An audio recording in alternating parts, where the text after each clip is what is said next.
machine.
your average normal dude, it sure ain't glamorous. I keep things loose, I ain't your average punk rock loser, yeah, I'm a savage. I'm really cool.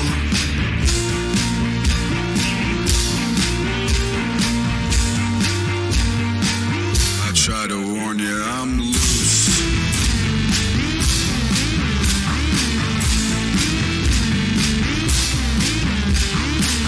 I try to warn you that I'm bad and I'm loose. I'm looser than a piece of low-hanging fruit. And I don't go to parties where folks get dressed up. I go to the function just to fuck shit up. I warned you, baby, that ain't juice in my cup. It's promethazine and a little 7-Up. I try to warn you that I'm bad and I'm loose. I'm looser than a piece of low-hanging fruit.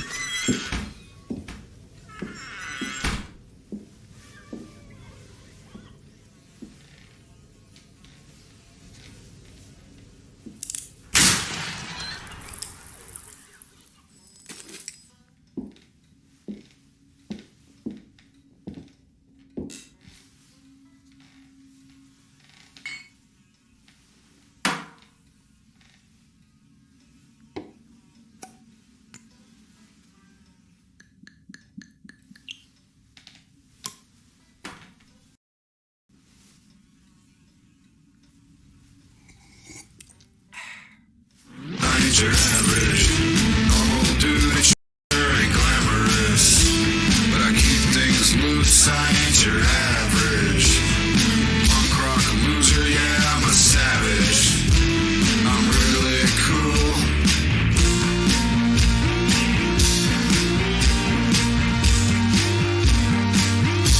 I'm loose. I said I'm loose, baby.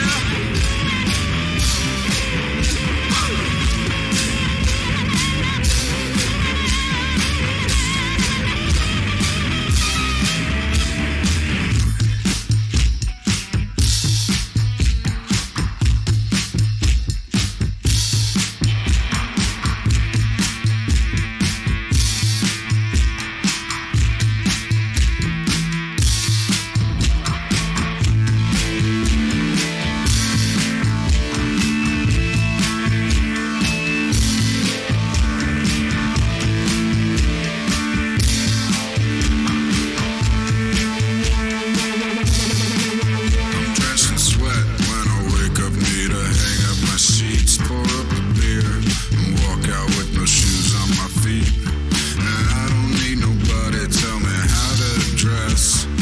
I look in the mirror, say, man, you're the best. Yeah, I'm sorry, honey, but I gotta confess, don't give a fuck about you, I could really care less. I ain't your average normal dude, it sure ain't glamorous. But I keep things loose, I ain't your average punk rock loser, yeah, I'm a savage. I'm really cool. I'm really cool. And most of all, I'm loose.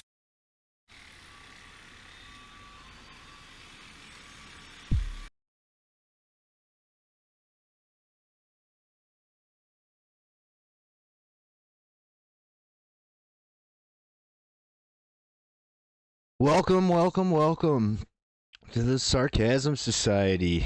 It's been a long time since I've tried doing this. Oh, and I don't feel like it. Tell ya. But we're gonna go for it. Talk about some reality television, but first let me say hello to whoever's here. Burbo Boss. Hello. Digger. Nice to see you. Digger 420, wow. Boomer. As always. The royalty-free song is the worst. Those were all copyright struck songs. Every time. But I don't care. Those three, you can edit them out. So, fish tank is over. It's fun stuff. I'm continuing to just kind of like edit the footage I have. Just take out the parts where it's paused and me going to websites and cleaning up audio.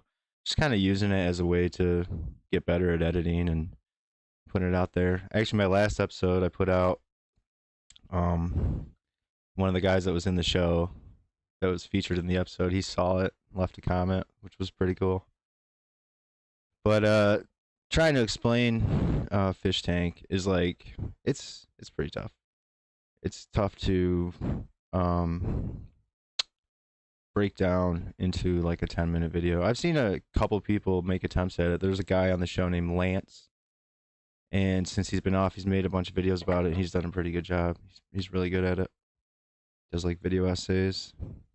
All the contestants on the show, unfortunately, they all fucking stream on Instagram except for one of them, which I can't stand Instagram Live. Oh my god, it's so bad.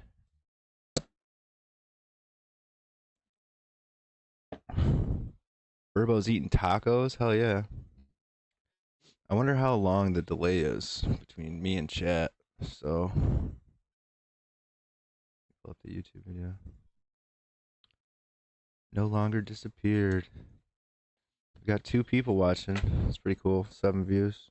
So today I'm going to talk about reality television. Briefly.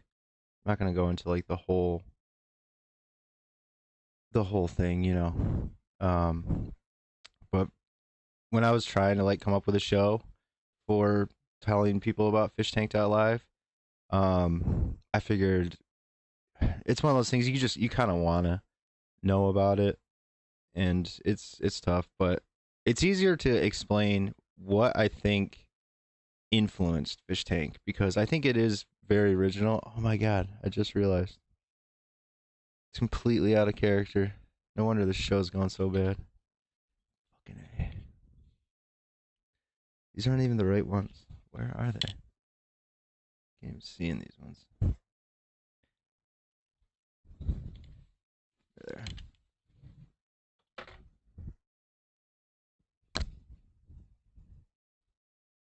We're back, baby. Fuck yeah.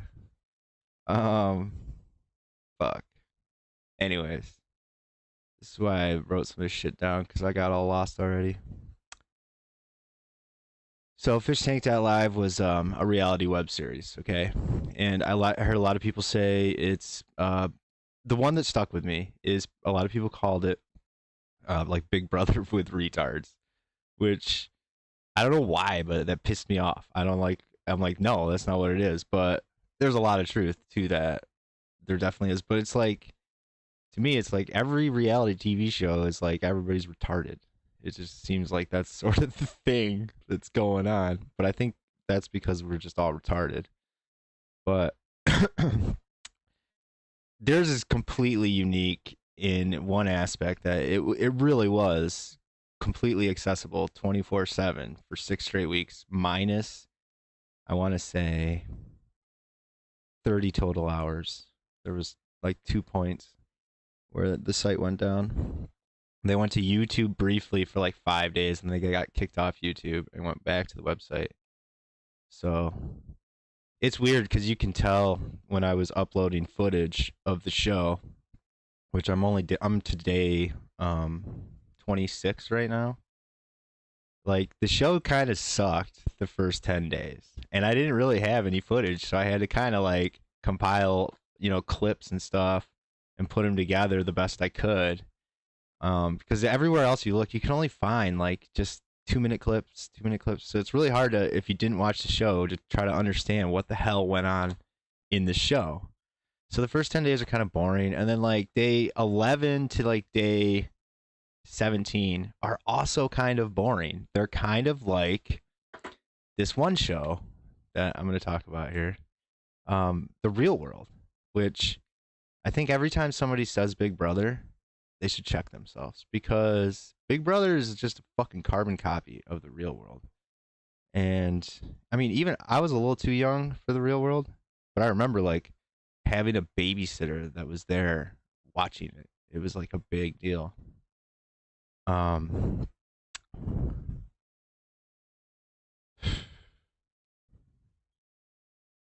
Good thing I have this script I wrote that I'm just reading, but not out loud.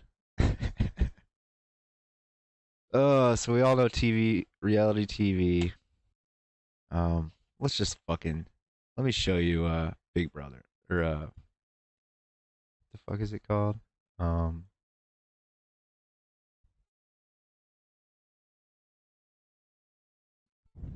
Yeah, no, not Big Brother.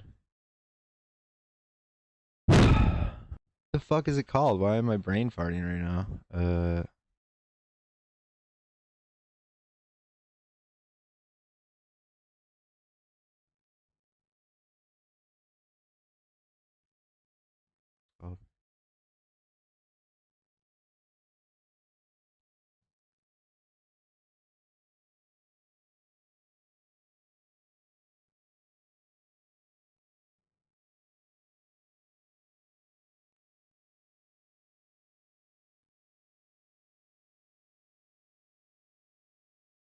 I don't know this video.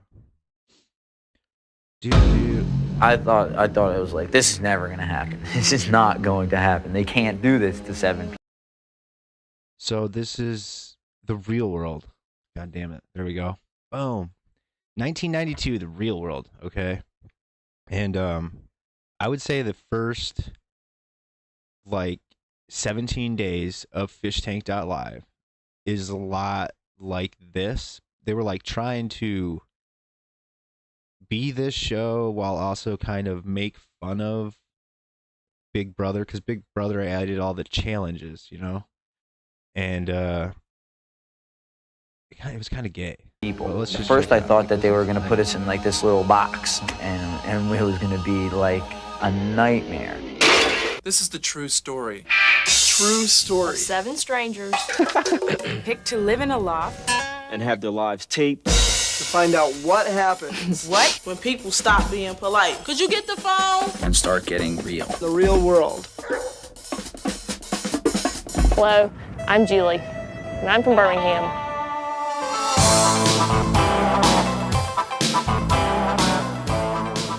I just hope when I go to New York, I learn a lot about myself. My father wants me to be a computer operator.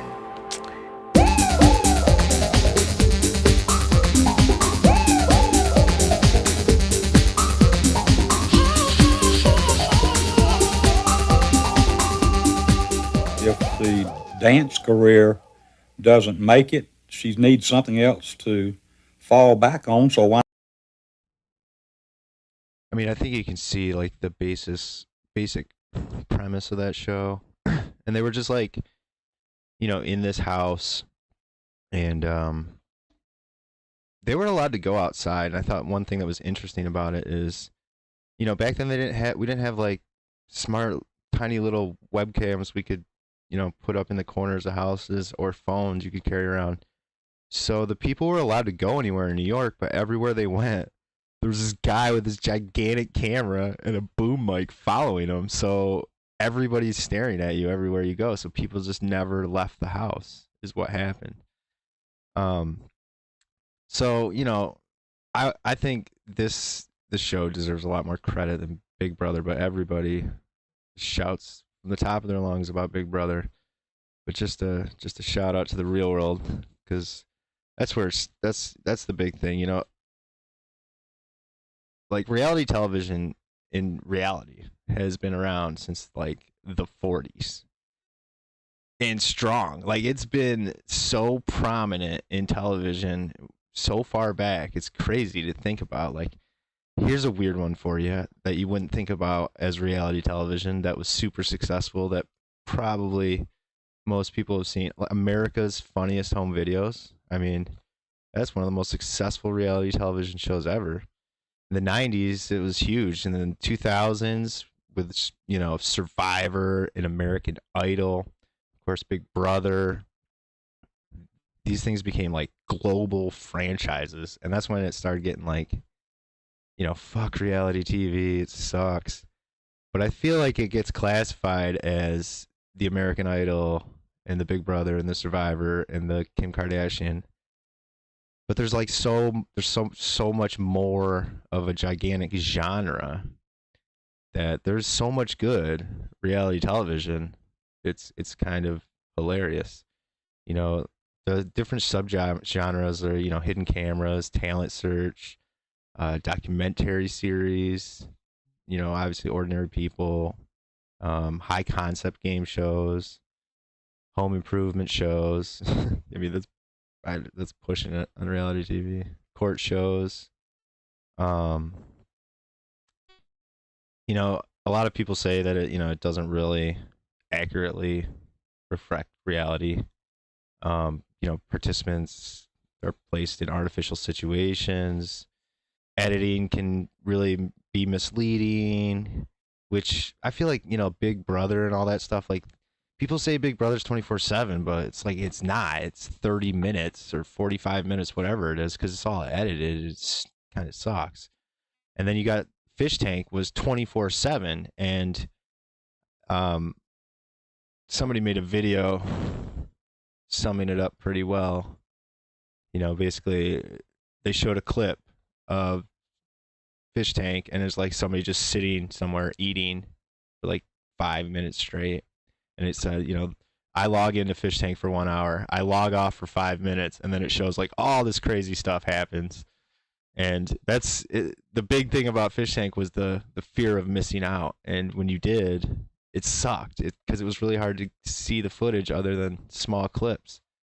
But let me show you this. This is kind of, it's between this and Candid Camera, because they used to have candid interviews apparently in the 40s, in the 30s, I guess, where they would like walk around and it was like a reality radio show and they would do candid interviews with people, and then it turned into Candid Camera. But this here is from the 40s. And did it come on?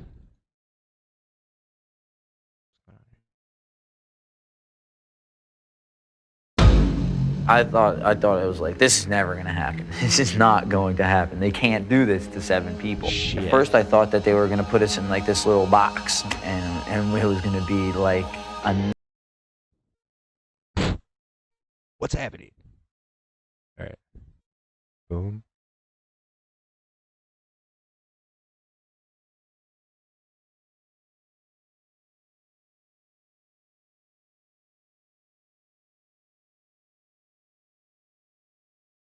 Why am I not seeing this video?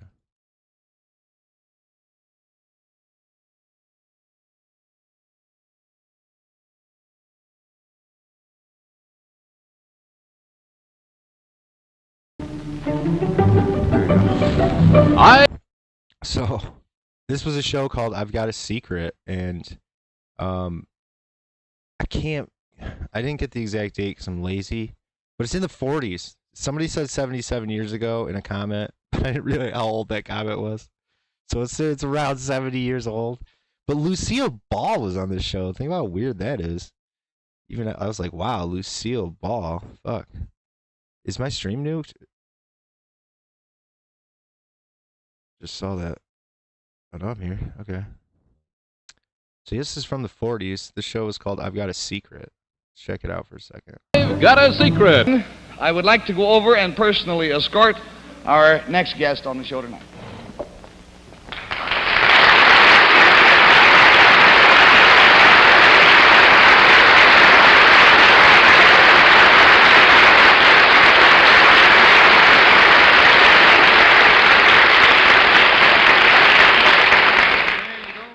Sorry, I didn't realize it was that loud. So, that guy's 96 years old. Mind if I pull you in, sir? There we go.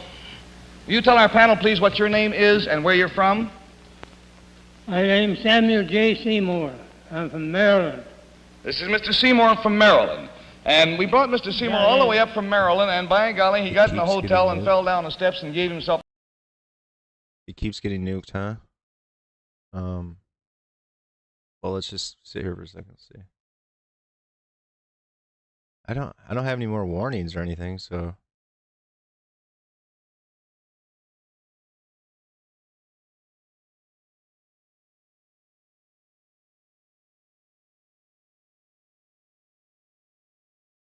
we should be good.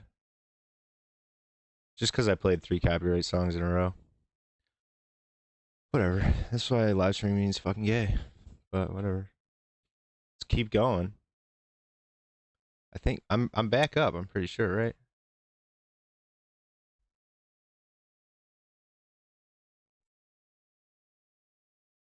Cool. Is it showing the video or no?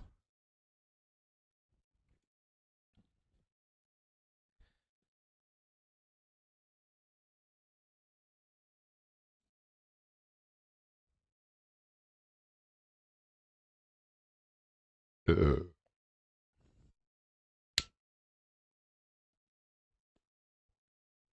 only need 2,000 more hours of watch time. But before Fish Tank, just to put this in perspective, I had 150 watch hours. So it was, thank you, Fish Tank. That was fucking awesome.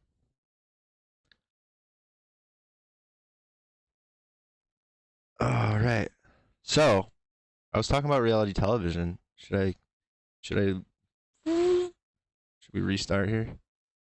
We should just talk for like 1 minute. So YouTube's like, okay, no more copyright songs. I normally only play 1 copyright song and turn it off when the warning happens.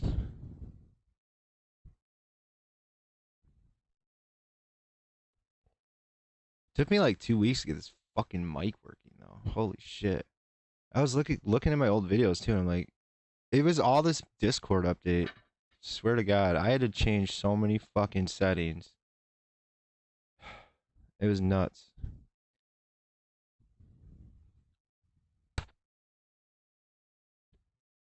I again went and bought a new mic and returned it. All right, so we got 2 viewers. I'm guessing Verbro and Boomer. Whatever, keep going. Let me try my script here.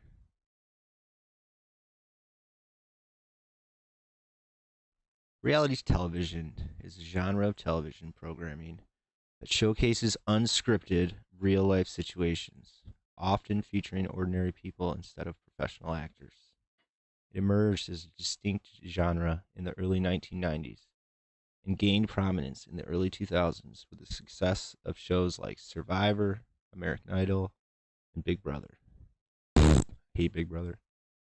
You know what else I've noticed when I watch videos of myself? I fucking like fidget so much when I live stream. It's fucking weird. I don't do that when I'm not live streaming. I don't like sit around and just like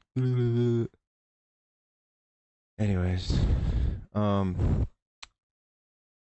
These shows became global franchises. Reality TV shows are often interspread with confessionals, where cast members provide commentary or reflections on the events depicted on screen, which is true, and it's fucking like I hate that. I hate that aspect of reality television where it's like it cuts and they're like talking about the scene in a confessional, but it's like I don't like those kind of edits. It makes it super corny and fake.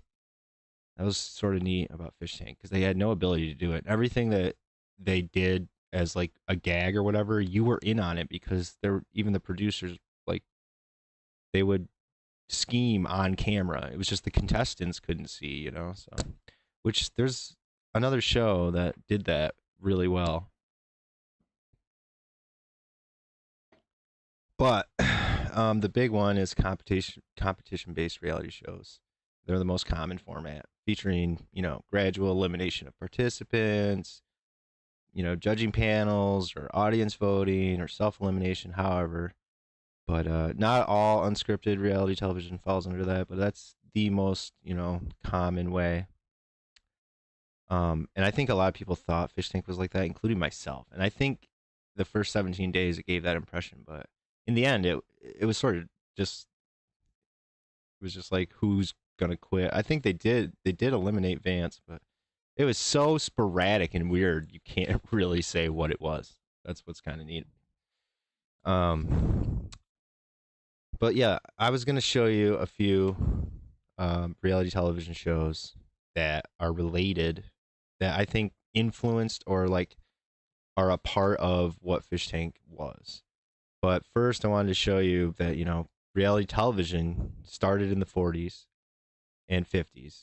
And I have a clip of a reality television show from the 40s called I Have a Secret. And this one was like super, super famous. Let's just see if we can take a look at it and not get shut down. Let's see. For Shiner. And we urged him not to come on the show tonight, as a matter of fact, and finally got in touch with his doctor, and the doctor said it was up to Mr. Seymour. Mr. Seymour said he wouldn't miss it.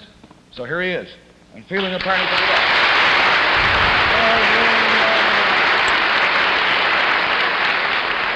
Now then, Mr. Seymour, how old are you, by the way, sir? 96. 96 years old.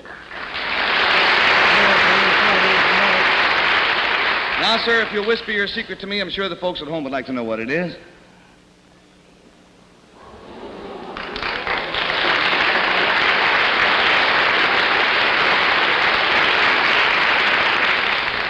Well, now to help classify his secret, I'll... Isn't that crazy? That guy, he really did too. He saw John Wilkes Booth shoot Abraham Lincoln, and then he's on television talking about it at 96 years old, and then like 78 years later, 79 years later, we're watching it. Think about how insane that is. But the point of this is, you know, how far back reality TV, I mean, it's like right at the start of television. It was the most popular, one of the most popular format. I don't think it was ever the peak. Probably has been, like with American Idol and stuff. But I'll tell you, it concerns something. There were some really cool ones, like in the 60s. There was one called Iron Age, where this family lived in the Iron Age. It was like a husband, a wife, and a kid for over a year, I think. And they videotaped the whole thing 24/7, but then they like edited it into 8 episodes. I've actually watched it. It's pretty neat. And then again in the 70s, they did another one like that. Pioneer Women or Pioneer something. And then in the 80s, early 90s, they did one called The Wild West. And that one's fucking insane. If you ever want to see a crazy one, The Wild West, it was like PBS in America, and it's this husband and wife, these two couples. And it's like a younger couple and an older couple, and they have to live in the Wild West, and they like go out there in a carriage, and everything they're allowed to have, they get in this carriage with these horses, and they're just there. Like, I think people come to check on them like once or twice. It was pretty nuts. That was a pretty nutty one. It was like Survivor, man, because they had to film themselves. There was no crew, so it was kind of crazy. But you know, moving on from that, let's check up with chat here. Oh, I can see that video is showing. Let me double check. Yep. Not muted. Fucking unbelievable thing. I don't think anybody wants to see any more of this clip. It basically goes on, and you have to guess what the truth is about that guy. Blah blah blah. 1940s though. You know, when I was looking up the history of reality television, there was this girl who wrote her thesis paper from West Virginia University on the history of reality television, and I gotta tell you, it is so fucking wrong. I don't know how she got a master's degree writing that. Like, or doctorates. It was so wrong. It like completely missed so much history, and it credits everything to Big Brother. Like, Big Brother revolutionized reality television. It was all Big Brother. Like, what? It was fucking weird. I'd show it, but she already got the doctorate, so I don't even want to give her any more clout.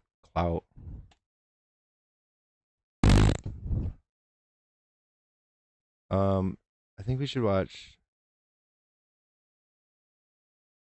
something funny really quick, actually. I do have this, like, safety video I needed to show. Because roundabouts are, like, they're just becoming pretty prominent in America. They make way more sense than red lights. They're so much better, but when they come around, whenever they're new, there's always a bunch of idiots that just don't get it, don't understand how it works. So here's a quick informational video. We're just gonna take a quick break. Be right back. This is the Audi RS6 Avant. It's powered by a 4-litre twin-turbo V8, producing 591 horsepower, and with a top speed of 190 miles an hour, it can do 0 to 60 in 3.5 seconds. What we have here is the perfect car for inexperienced learners in driver's education. Hello and welcome to another lesson in beginner driver's education. Today we're going to talk about roundabouts. A roundabout is a type of circular intersection through which traffic flows in one direction around a central island. So how exactly do you navigate a roundabout? Many inexperienced drivers are intimidated by their unique layout. However, in this video, we will show you exactly how to navigate through them, and you'll find that they are actually not complicated at all. Let's start by making a simple right turn at a standard four-way intersection. Step 1 is to stop before the line. Then, make sure to yield to vehicles already in the circle. Once there is a clearing in traffic, we will enter the roundabout. Next, to make a right turn, we turn out of the circle at the first exit. The same applies when going straight, but instead of turning at the first exit, we remain inside the roundabout longer to turn out at the second exit. Now let's say we wanted to make a left turn at the roundabout. Using what we've learned so far, can you predict what that would look like? That's right, we would remain inside the roundabout until the third exit. An excellent first performance. But there was one thing you missed. Did you see the problem? Of course. For the entire duration there was a single-seat, twin-engine, super-maneuverable Sukhoi Su-35 Flanker E air defense fighter observing you this whole time. It didn't even bother engaging the vulnerable target it saw. It was like watching an injured fish flailing about the water. It didn't even consider you a threat because it was too busy laughing at your complete and utter incompetence. Petulant child, it thought to itself. The blithering idiot can't even drive in a circle. Humiliating. But don't worry. That's why we're here today. In this segment of the video, we will explain the various methods with which we can eliminate such vulnerabilities in the future. We have several options to do this. One of these is to install anti-aircraft armament on the vehicle. For example, we can use the Dutch Goalkeeper Fully Automatic Close-In Weapon System, or CIWS for short. It's equipped with a GAU-8A Avenger 30mm hydraulic 7-barrel Gatling gun, an I-band search radar capable of handling 18 targets simultaneously, and a dual-band tracking radar for fire control. With this equipment mounted on your vehicle, you will be able to effectively defend against conventional aircraft, highly maneuverable missiles, and other surface-borne threats. There are, however, a few drawbacks and practical limitations to mounting a CIWS system on a car. At almost 4 meters tall, the Goalkeeper CIWS system is bound to cause some spatial limitation problems, like getting caught on overpasses when driving under low bridges, and good luck trying to park it in your garage.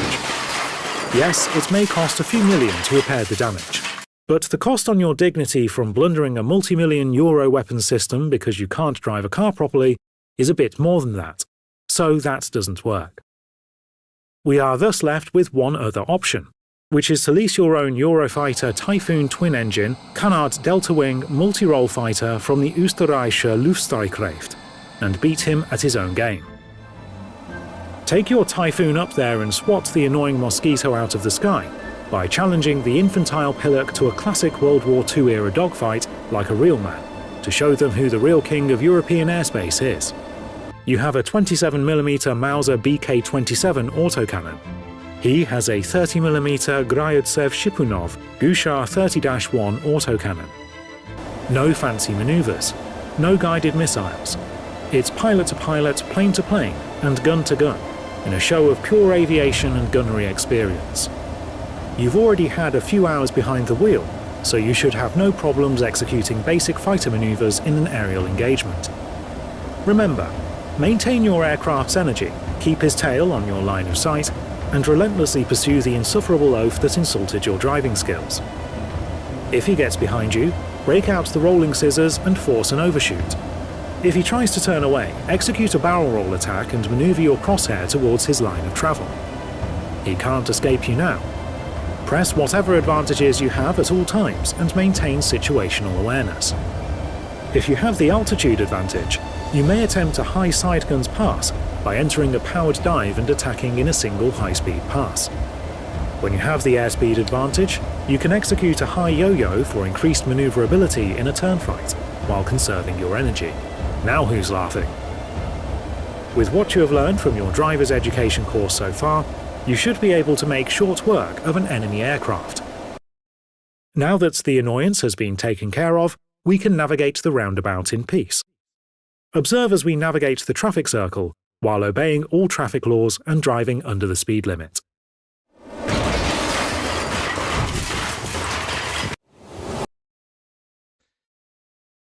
So, yep, that was a Bosnian Ape Society. They make some funny fucking videos.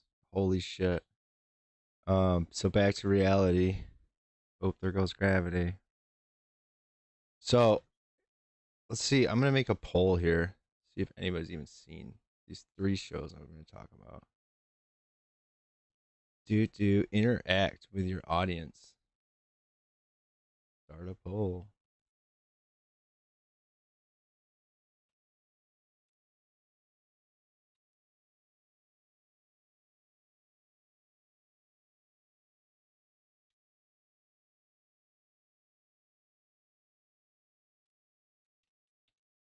What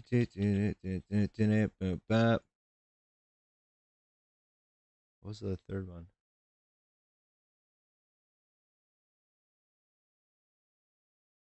Fuck. Let me look at OBS. That one. Oh, I guess that one.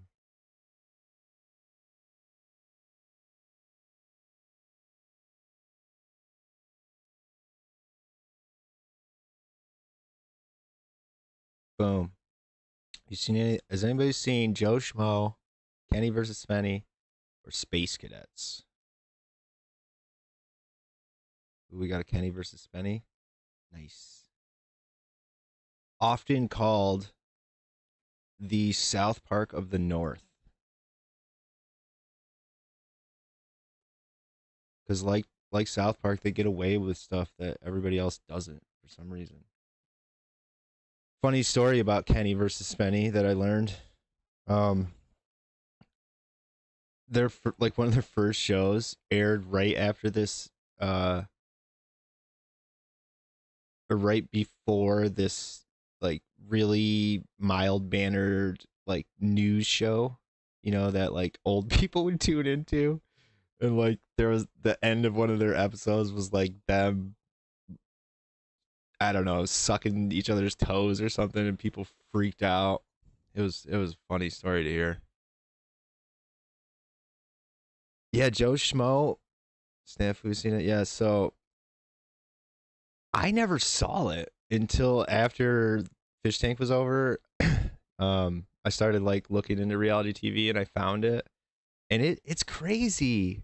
It's so funny too, and what's amazing about it is like Kristen Wiig's in it, you know, and it's like 2 years before she was on Saturday Night Live.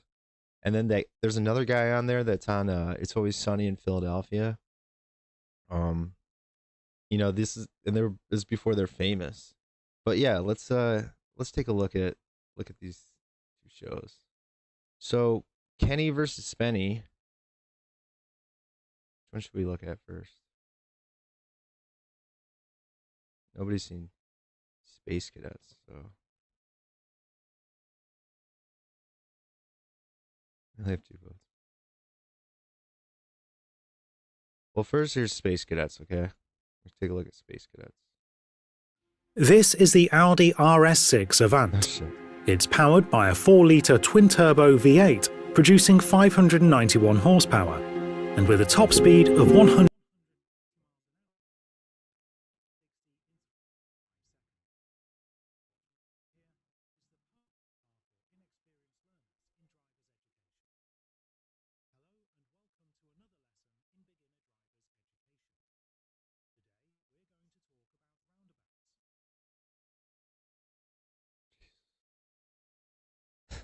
Sorry. All right. Studio mode here. I haven't done this in forever.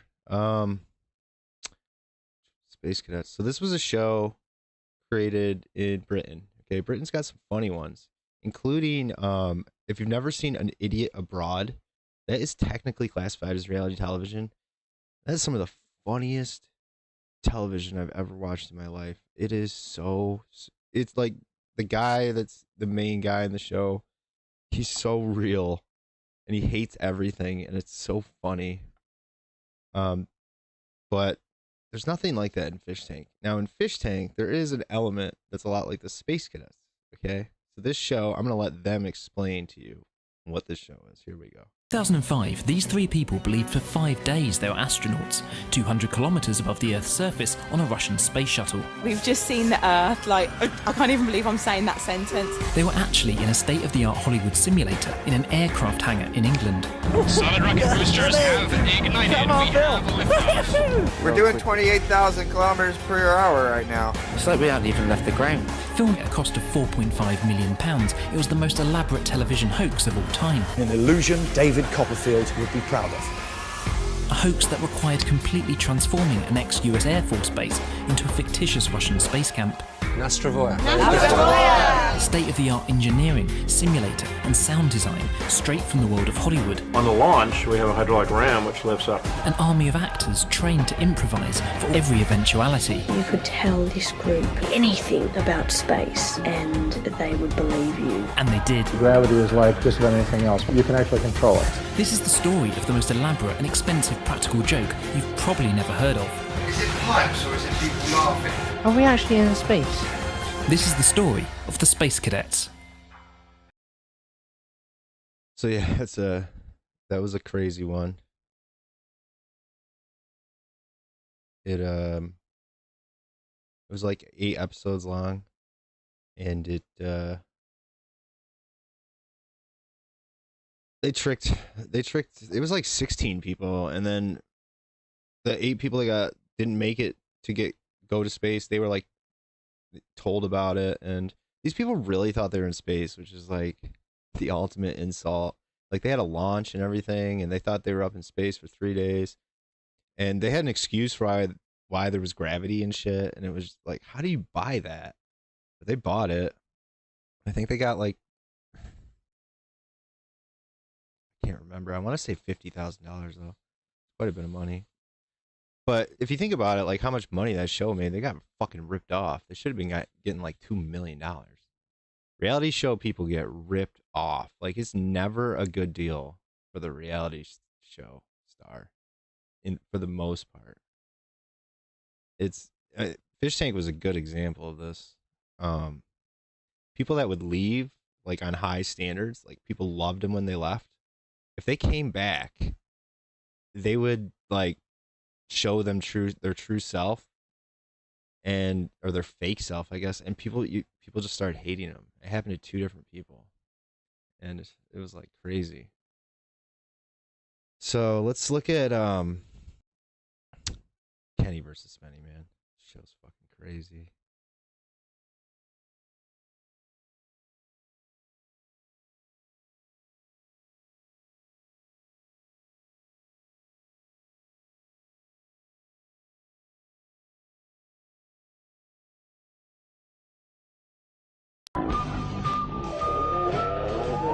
Do you want to see my latest film? There's one on my bathtub as well. What's the name of the site? YourMovieSucks.org. ThisMovieSucks.org is incredible. What's it called? YourMovieSucks.org. Correct? Your movie sucks.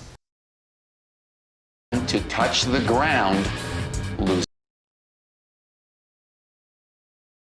I'd balance it out with a recommendation for something that's not quite as classy. The competition this week is who can wear the chicken coop on their head the longest. First one to touch the ground loses. Ow! Ow! Ow! Who can produce more cum? Semen? No children, no homeless gentlemen, no corpses. Who can keep a dump in their pants? I gotta be careful playing a lot of Kenny. This shit gets struck quick.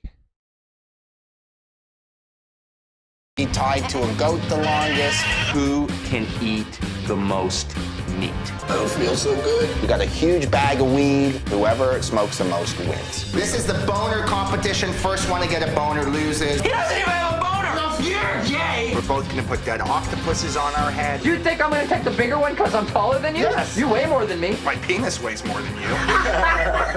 Don't laugh at that, it's not funny. Kenny vs. Spenny is a hilarious TV show that was quite popular up here, but I'm unsure as to how well the rest of the world knows it. Now, anybody that watches this channel should know that it's a little out of place for me to be recommending something so essentially trashy.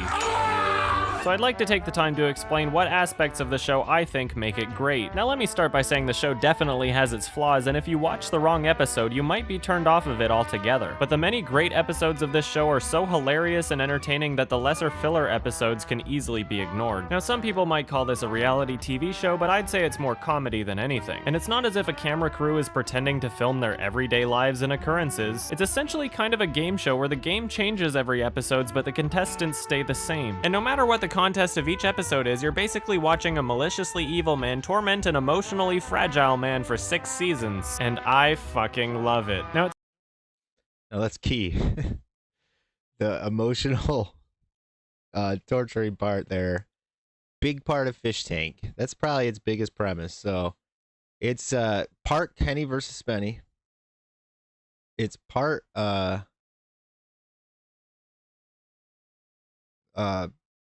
fucking Big Brother or the real world. I would say more the real world.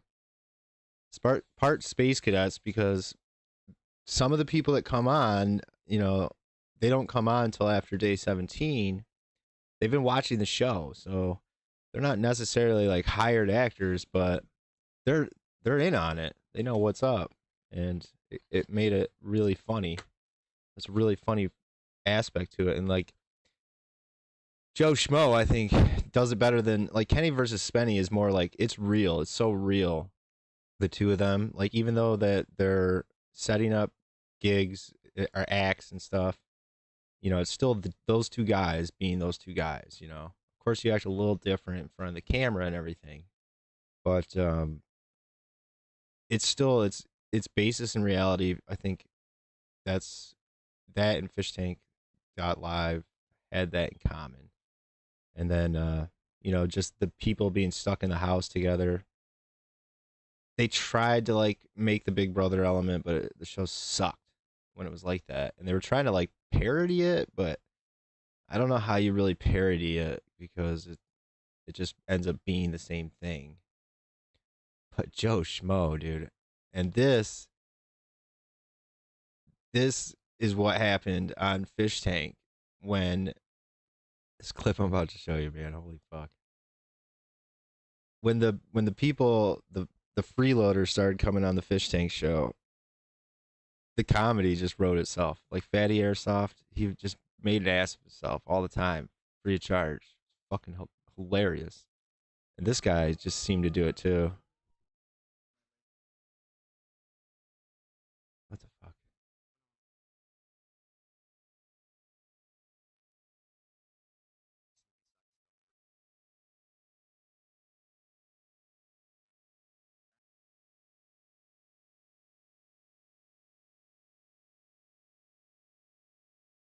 Remember when there was a reality TV show that was purposely fake? Who would have thought putting on Molly's underwear would be fun? I mean, but it is very freeing. Let's go back. Tamagotchi, the Y2K.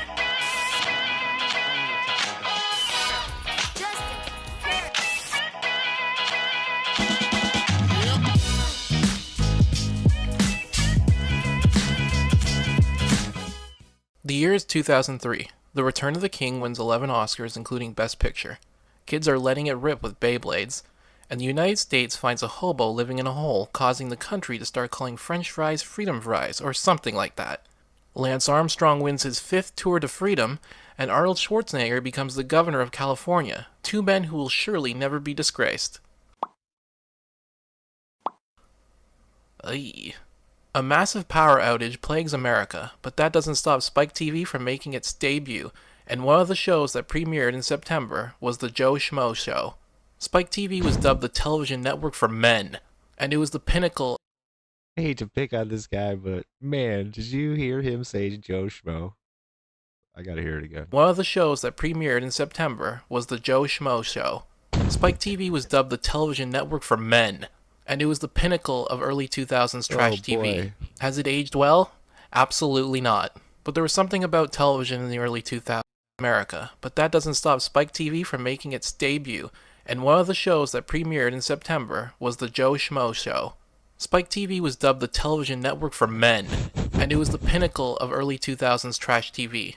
Has it aged well? Absolutely not. But there was something about television in the early 2000s. It was like the Wild West for reality television. You could get away with stuff that you couldn't get away with today. And one example of that is the Joe Schmo Show. The concept of the Joe Schmo Show was contestants went on a reality show that was similar to Big Brother, but they lived in a giant mansion. However, every contestant was an actor, except one. The show was dubbed as a social experiment. But this was about as much of a social experiment as the kids who were licking stuff in grocery stores for that TikTok clout. This was one of those obscure shows that stuck with me throughout my life. I don't know why, but I've always remembered the Joe. Dude, that's what is her name? There's a couple like really famous actors. So anyways, he goes into way too much detail to say this is a show where the guy Joe is the only one who isn't in on it. Everybody else is the actual hired actor. But man, he just makes an ass of himself. This experiment to begin. The first person to arrive is of course Matt, so that we can see each interaction he has with all the actors. Pretty pimp, huh? If I was blind, I'd be able to tell Matt was white. Let's just hope he doesn't say anything else weird. The dirty. Oy. So I don't mean to pause again, but I had to, because I noticed this guy that's playing Hutch looked very familiar. And I was right, he's actually Cricket from It's Sunny in Philadelphia. Mind blown again. Now when the women start to arrive, Matt begins to say some questionable things in his dialogue. Yeah, I guess his snafu, sorry. His name is Matt, I guess. I did like, probably a good serious like 13, 15 minutes of research on this, so yeah, chat helped me out. Diary sessions. Wow, I'm like a hot blonde girl, I'd like to get to know her. I mean, as female-wise. Well, at least he didn't say anything racial. I have no problems, with hooking up with other races or anything like that. Oh no, Matt. Well, at least it can't get any worse. You're gay, huh? Matt, what are you doing? So the cast begins to enter the house, and Matt is one of the last ones to enter, so he's forced to share a bed with the military guy and Dr. Pat. Matt and... Agreed, Cricket is a great bit. I love that. Oh, I can show it. It's weird. The Kenny versus Spenny, it's the audio clips that get copyright in Canada. It's this weird company. It's one of those ones that's just automatic. It normally doesn't happen until after the show's over, but I played 3 copyright songs in a row. Normally, I only play 1. It does. Welcome back. Immediately makes a beeline to Kip's room and apologizes and shows his affection for the gay community. I'm down with it, Alright, Matt, it sounds like you're more down with it than we thought. The first competition begins. In this game, they have to switch underwear with another housemate. They model it, and then everyone guesses whose underwear belongs to who. This is going to involve some serious censoring on my part. Matt says some more inappropriate things, which becomes a reoccurring... That's it, Heather Graham. So, three people got their start with this show. Thing in this episode. I think that Molly should be proud of her body, because I am, Let's get a couple shakes up there. Let's get a couple shakes up there. Dude, this show's really funny. couple shakes up there. I haven't had time to watch it, but from the stuff I've seen, it's funny. Men are wearing the women's underwear, which I don't think I can show any of their runway walks, especially Brian's. Which I don't think I can show.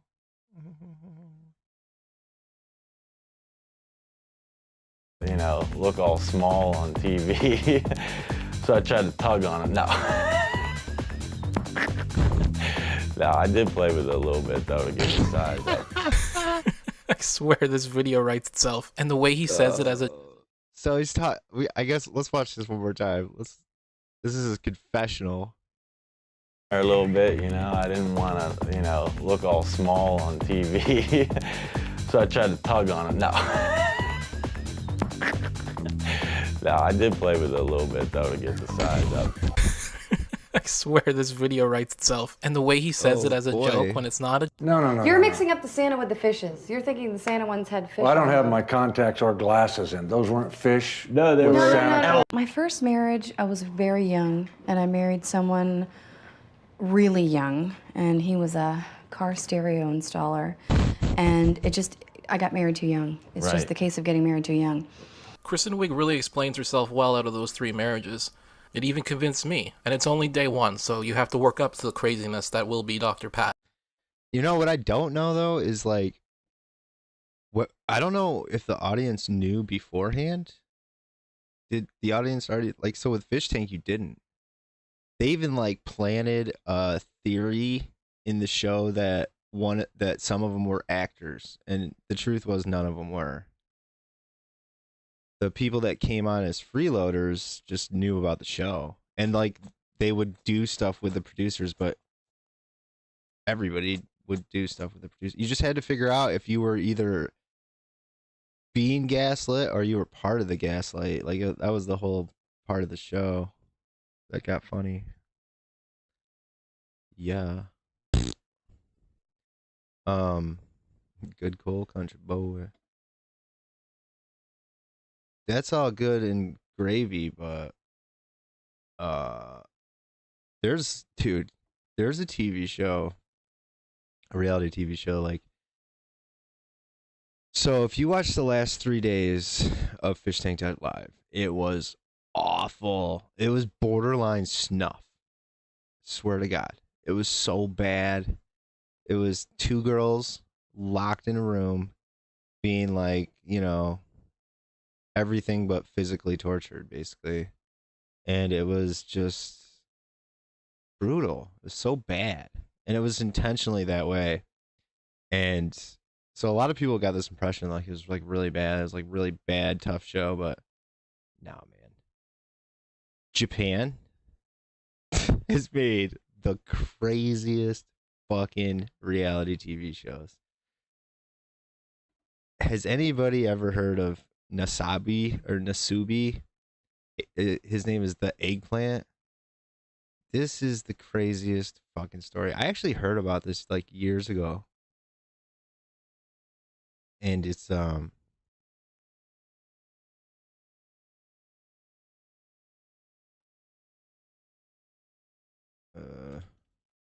do you do the one where you're allowed to have people ask you questions?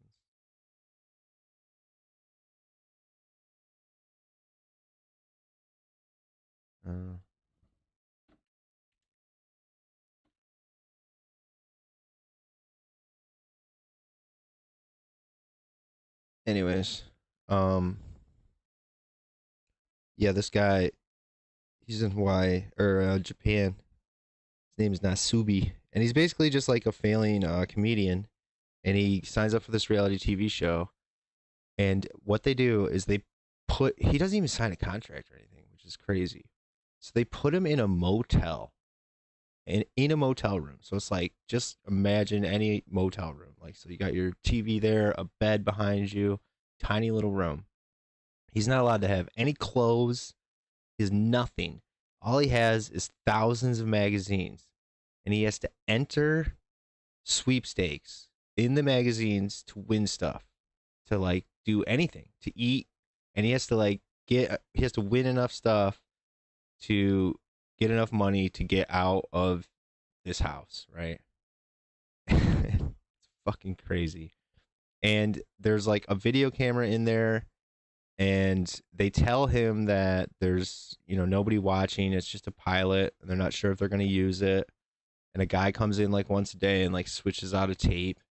But meanwhile, it's being broadcast live to like 6 million people every day, 24 hours a day. So like Fish Tank wasn't the first to do it. It was Japan. And this is like 2000. I think it was just 2000. It's so insane. He was in this hotel room forever, and he like finally won a bag of rice after like I mean he was getting close to starvation, and he talks about it. They did interviews and they snuck him food, you know, just to like because they felt bad. And when he wins this bag of rice, like he has to just like put it in a cup and put it near the heater for like 24 hours until it gets sort of soft. Like this is how bad it is. And then he finally wins this like grand prize sweepstakes where he wins like a bunch of money and he's like, holy shit. And they do this whole twist and they bring him to a different part of like an island off of Japan. So now he's like stuck there and he has to do the whole thing over again until he wins enough money to buy a plane ticket home, right? So this goes on for like another 6 weeks and he finally gets this done. But then they put him on a plane, they blindfold him, they bring him back, and then they make like a replica of the room he's in and they put him in this room and they just like they tell him he can take his blindfold off and they leave, right? And he just instinctively just takes all his clothes off. They never told him he had to or anything. And then after like a minute or two, all the walls drop and there's just like 150,000 people with a live audience there. And it's revealed to him that he's like been broadcast. It's fucking insane. It's the most insane thing ever. So Fish Tank hasn't got shit on that. And with that said, man, when I did this question thing, it made chat disappear. I'm gonna show another quick funny clip.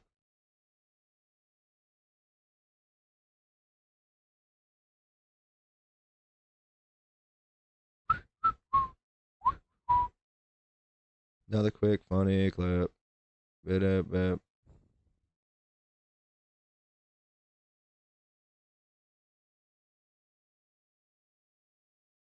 Now, this just in, police officers in Lancaster, Pennsylvania, were asking people to be on the lookout for a man who robbed a store. And I think we do have his description. Can we take that? Let's take his description.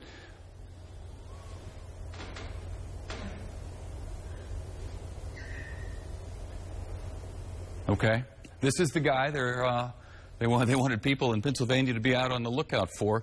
He's got a nose and some hair that goes like that, and he was wearing a hat at the time of this particular crime. He's got kind of a chin that comes down to almost a point. Stands about 5 feet 4 inches tall. There it is. Get a good look for yourself. Oh, and now I'm getting word that police actually caught this guy, thanks to the sketch, no doubt. So here's a picture of the real guy next to the sketch that led to his arrest. Where's the pointy chin? It's uncanny, Lisa.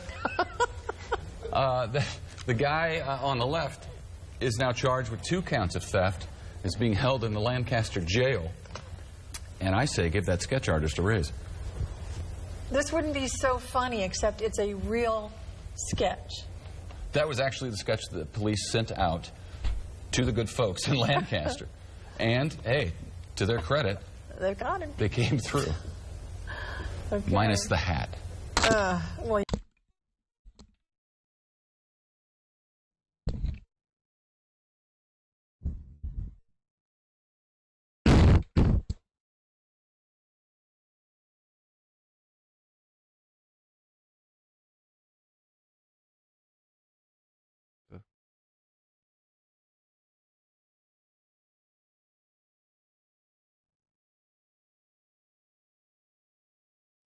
There we go. Welcome back.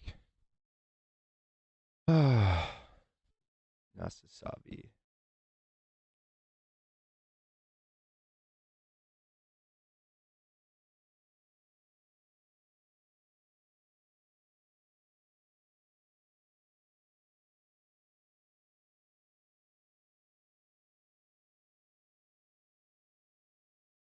You can see this.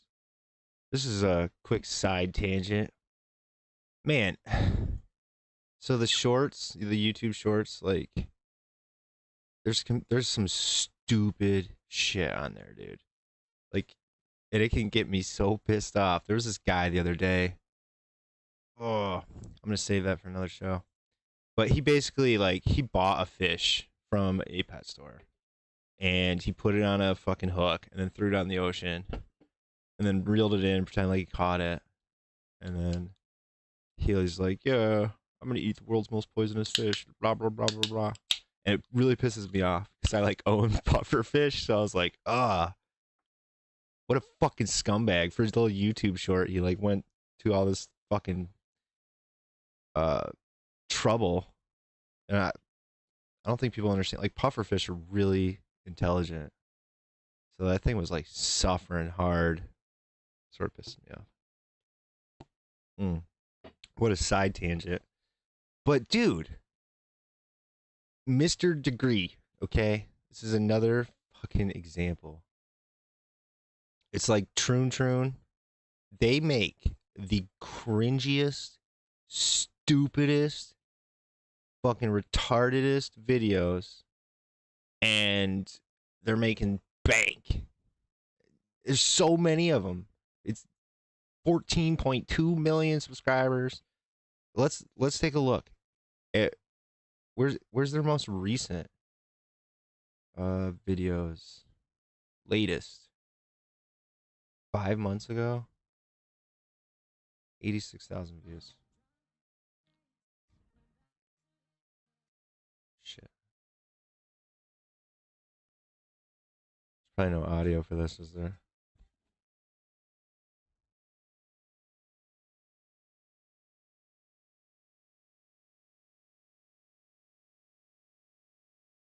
Anyways, doesn't matter. We don't need the audio.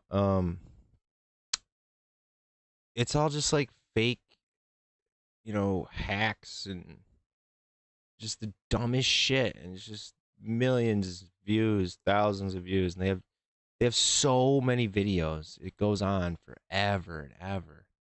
It's pre-AI too. That's what's scary. If it was Chat GPT, it's okay, I get it. But those videos are so obvious. It's the same fucking voice all the time. Some of those Chat GPT videos are kind of funny. Where's that fucking Nasabi video? Let's check it out.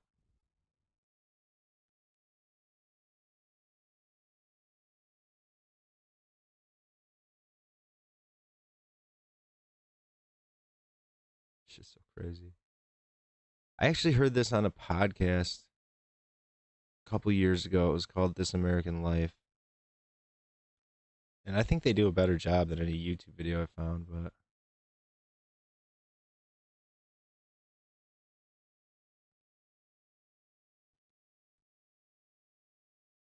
let me get this video queued up better.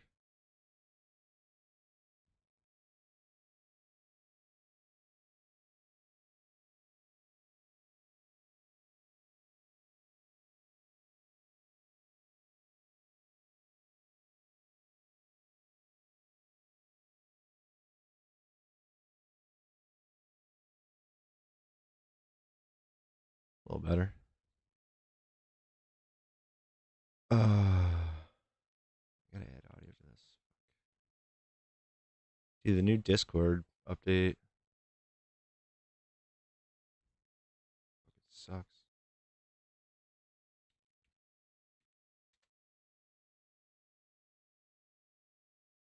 No.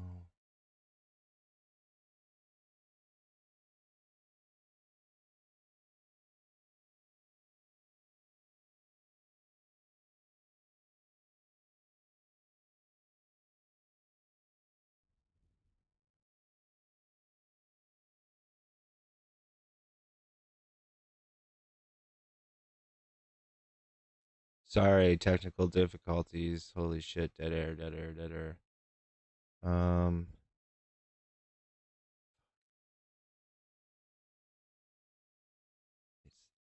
is it not giving me?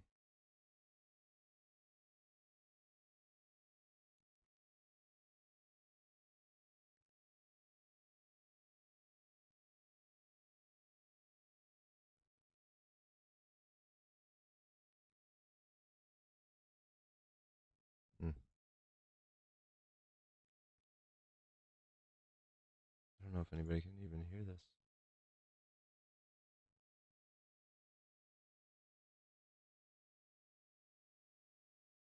Shit. Uh-oh. Funny break interlude. While I fix this problem.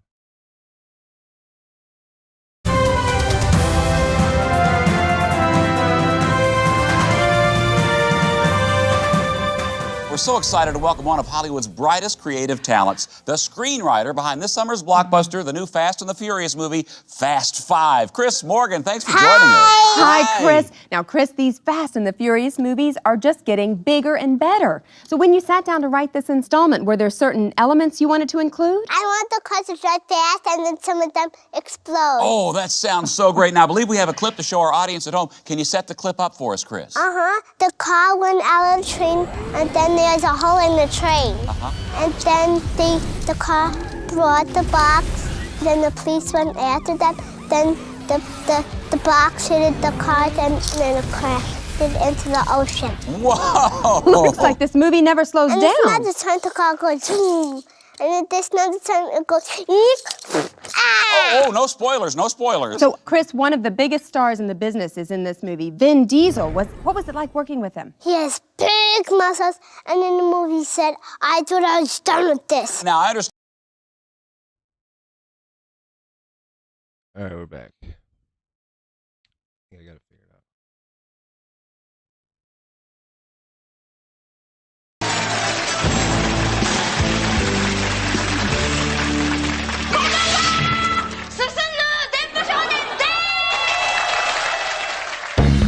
Susunod Denpa Shonen is a reality show from Japan that ran from 1998 to 2002. It is a well-renowned show where it features comedians in desperate situations. Every season was different and each of them was severely brutal. In one season, 2 contestants had to build a raft and spend 4 months trying to get off an island. On another season, a contestant was put in a room with a TV so he could watch his favorite baseball team play every day. But the catch was, if the team won, he would get food, but if they lost, he wouldn't get any, and the electricity in his room would be turned off.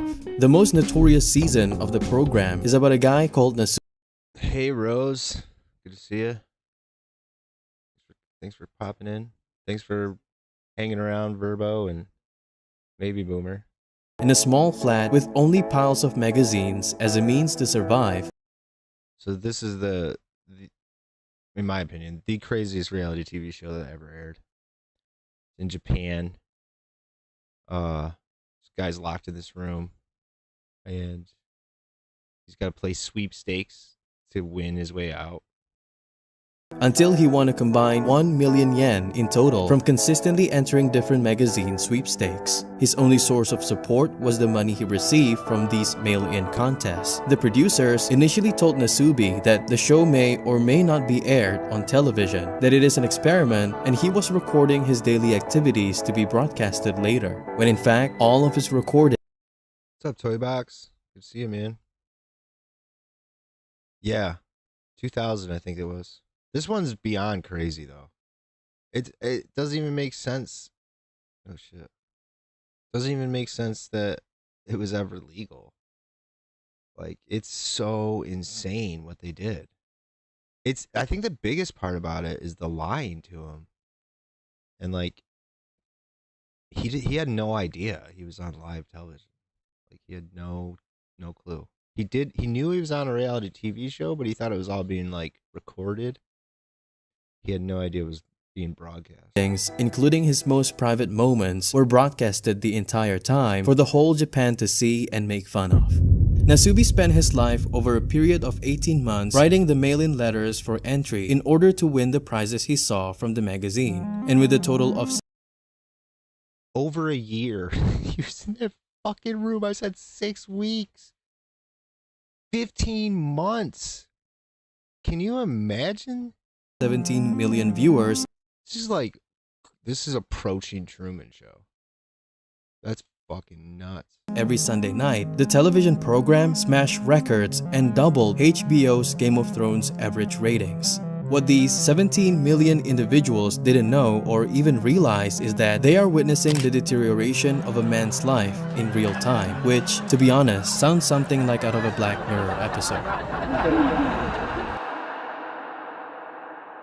His real name is actually Tomoaki Hamatsu. The reason why he is called Nasubi is because he was nude all the time, so the production team had to conceal his private parts with an eggplant sticker, and also because of his long face. Day in and day out, Nasubi's routine looked very similar. Secluded in a tiny apartment with the only thing on his to-do list was to mail in his entries so he could win prizes. One time, he won a bag of rice and he was super ecstatic about it. But it wasn't long until he realized he didn't have a rice cooker, so what he had to do was eat it raw. He did improvise eventually and actually made a decently cooked rice using a can he won from previous sweepstakes. Once he had finished the rice, he had to resort to dog food in order to survive, and as you can see, he really didn't enjoy it. Although he knew he was going to be featured on a show, he was deceived to think that it was going to happen at a later date, which meant they didn't have his permission to be broadcasted, which also means he had zero privacy as his daily activities were being broadcasted on the TV and eventually live streamed 24/7, where a dedicated team would follow him wherever he. So, I have like a part of an interview here, and the interviewer asks the guy that was on the show, "Were you trying to be a good performer and be funny when you were you doing that, or was it real, genuine joy?" And she's talking about when he would win stuff, like how he would dance around like a madman, and his answer was, "Well, initially, of course, I was there as a performer and I wanted to be a comedian, but somewhere in the middle, the whole business of staying alive became my full-time occupation." So I think what you saw, if you saw me dancing, it was really just a human being expressing great joy. I mean, like, they break him down. Goes to censor like his nobody's ever been genitalia. Sometimes the broken down. producers would intentionally make fun of him by sending in people He was allowed to leave whenever he wanted to. for him to sign papers, making him think that he won something. One time, a delivery man knocked on his door to deliver ramen, but it was actually not for Nasubi, but for somebody else. After 11 months and 1 day, Nasubi finally accomplished his objective after winning enough products worth 1 million yen. Nasubi celebrated his victory by going to South Korea, he had a meal there and went to a theme park, and not long after, he was blindfolded, brought once again to an apartment. Everything was similar, but the objective now is to earn enough money to buy a flight back to Japan. As you can clearly see, Nasubi was devastated. I mean, a year. I can't even imagine. And this is the most popular thing on television in Japan. Do you see those numbers? Like they're bigger than Game of Thrones. They're like Super Bowl numbers daily. He knew what he was supposed to do at this point, and after a bit of a breakdown, he went all in. And in just 2 months, he was able to win enough prizes to cover the cost of the ticket. こんなナスビを見てスタッフにはどうしても気になることがあった。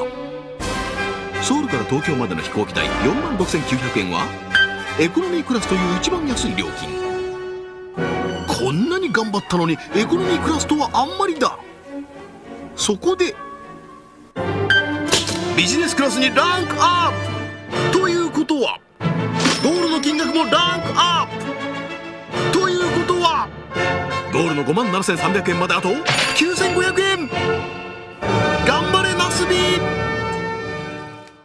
As soon as he reached that goal, they changed it again to first class.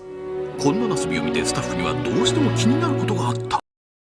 Now again, to the chagrin of everybody, this is also ties into Fish Tank though, because like it's the same way that the challenges are sort of real on Fish Tank, they're also not real if they don't fit the timing right. But the contestants don't know that. The contestants are blind to all that. But this is fucking nuts. I mean, just wait. Let me read you another little part of this interview, right? So the interviewer's like asking him, was there anything preventing you from backing out at that point? Like, was there a locked door? Did you sign any contract? No, there was no lock on the door. This is what Nasubi says. And producers later asked me, so why didn't you escape? And I was naked, so I would had to go outside naked and seek help. But I don't think that's what kept me in there. The only thing I really have to say is that I said I'd do it. And I do what I say. And the interviewer's like, that's That's it? That's the only reason? Seriously? And then he like goes into this thing about it being a Japanese spirit. This is him talking about Korea though. When I got off on the other side in Korea, I took off the mask and they said, "Congratulations, you achieved your $10,000, which is what that amount of yen equates to, apparently. This is your reward. You get to have a trip in Korea." So I got to do a little sightseeing and I thought, wow, that's a long thing, boy, what I've been through. But then at the end of the day, they took me back to that room, the exact same setup, the exact same way. It was like somebody pulled the floor out from under me. I just fell. I didn't know humans could be that cruel. And it's not even like, it hasn't even gotten cruel yet. Wait until you see this. こんなに頑張ったのにビジネスクラスとはあんまりだ。そこでファーストクラスにランクアップということはゴールの金額もランクアップということはゴールの81,600円まであと19,800円。頑張れナスビ。 He was able to catch a flight back to Japan, but once more, he was blindfolded and transferred to a remote apartment. As soon as Nasubi realized where he was, he started removing all of his clothes by his own initiative. Clearly, he was feeling really upset. But then, the apartment's walls collapsed, exposing a live broadcast studio with hundreds of cheering audience members. Nasubi was visibly shocked, probably... I don't know about 100. I don't know if this clip shows the audience beyond shocked and way more than 100. Confused because he had literally no idea. It's like a fucking stadium. That millions of people had been watching him for the past... Look at that shit. It's like a basketball arena. 18 months, and that his day-to-day life had been aired for all people to see. The issue with the show and any reality show in general is that entertainment relies on the exploitation of an individual, all for the sake of numbers. It's a terrifying fact that we use other people's struggles, possibly even traumas, for our own amusement. It's very wrong to even picture someone being stripped of their clothes, denied access to food and water, cut off from the outside world, and subjected to degradation beyond all comprehension. The transformation of Nasubi's body and mind through the whole ordeal is also very terrifying to witness. And as a result of his prolonged isolation and lack of human contact, his speech slowed down significantly. He also felt uncomfortable using clothes because he got used to being naked for a really long time. What's equally disturbing is the producer's unwillingness to publicly admit his remorse regarding the show, let alone any comments about what it had done to Nasubi's well-being. Instead, the producer justified what he had done by glorifying the success of his work and claimed that each experience was a miracle captured on camera. The only good thing that came out of this is the crackdown on the show due to its explicit content, which led to its cancellation in 2002.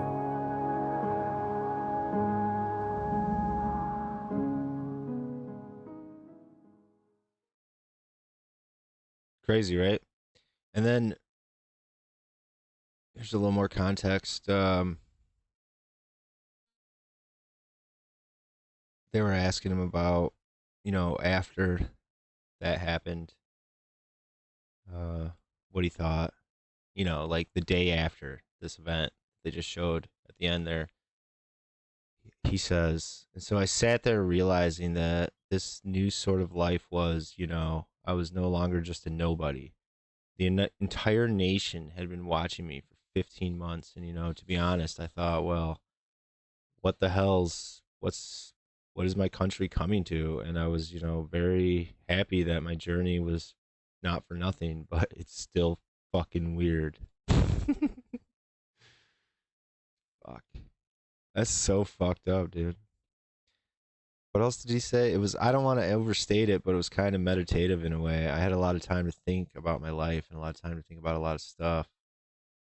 Well, I mean, it's 10 some years since I did that project. And after that, everything has been much easier and much better.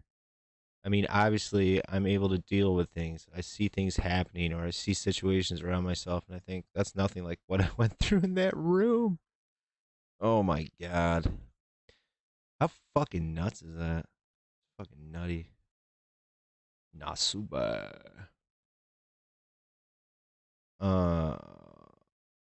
Damn. So, thanks all for coming. The only thing I want to talk about now is probably Fish Tank, to be honest.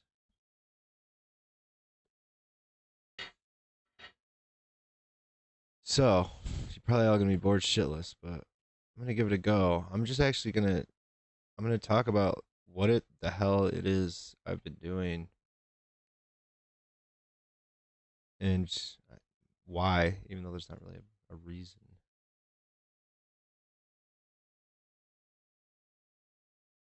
Pulling it up.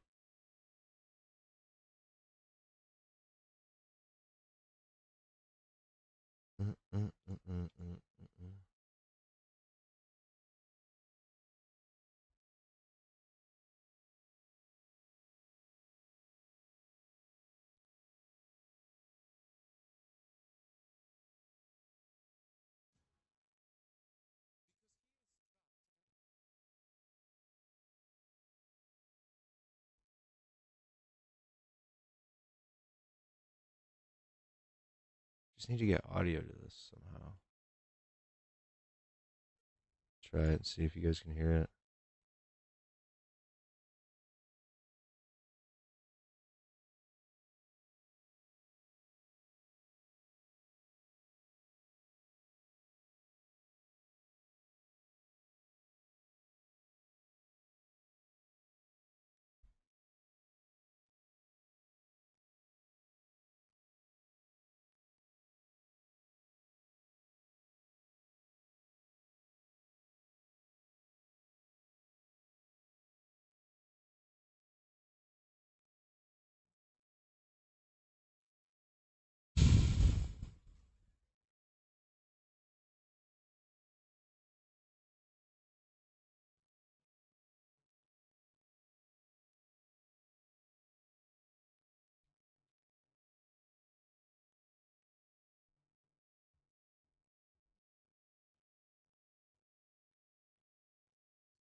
Is there sound now?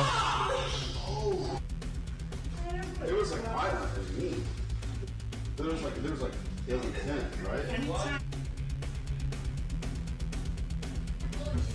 How about now? You in there? Are you done?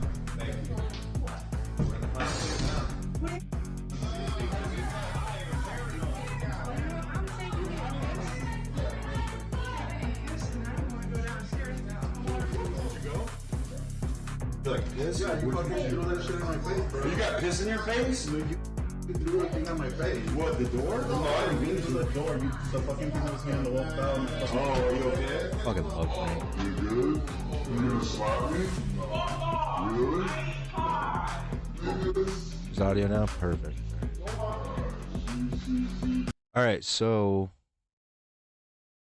talk about what's been going on. So Fish Tank Live was obviously a reality TV web series by Jet Neptune and Sam Hyde. I did not know a lot about Sam Hyde or Jet Neptune. Even after like the first 16 days, I didn't even know who Jet Neptune was. And in reality, Jet Neptune is the guy who was more in charge of the show than Sam, just because Sam was busy with like two things.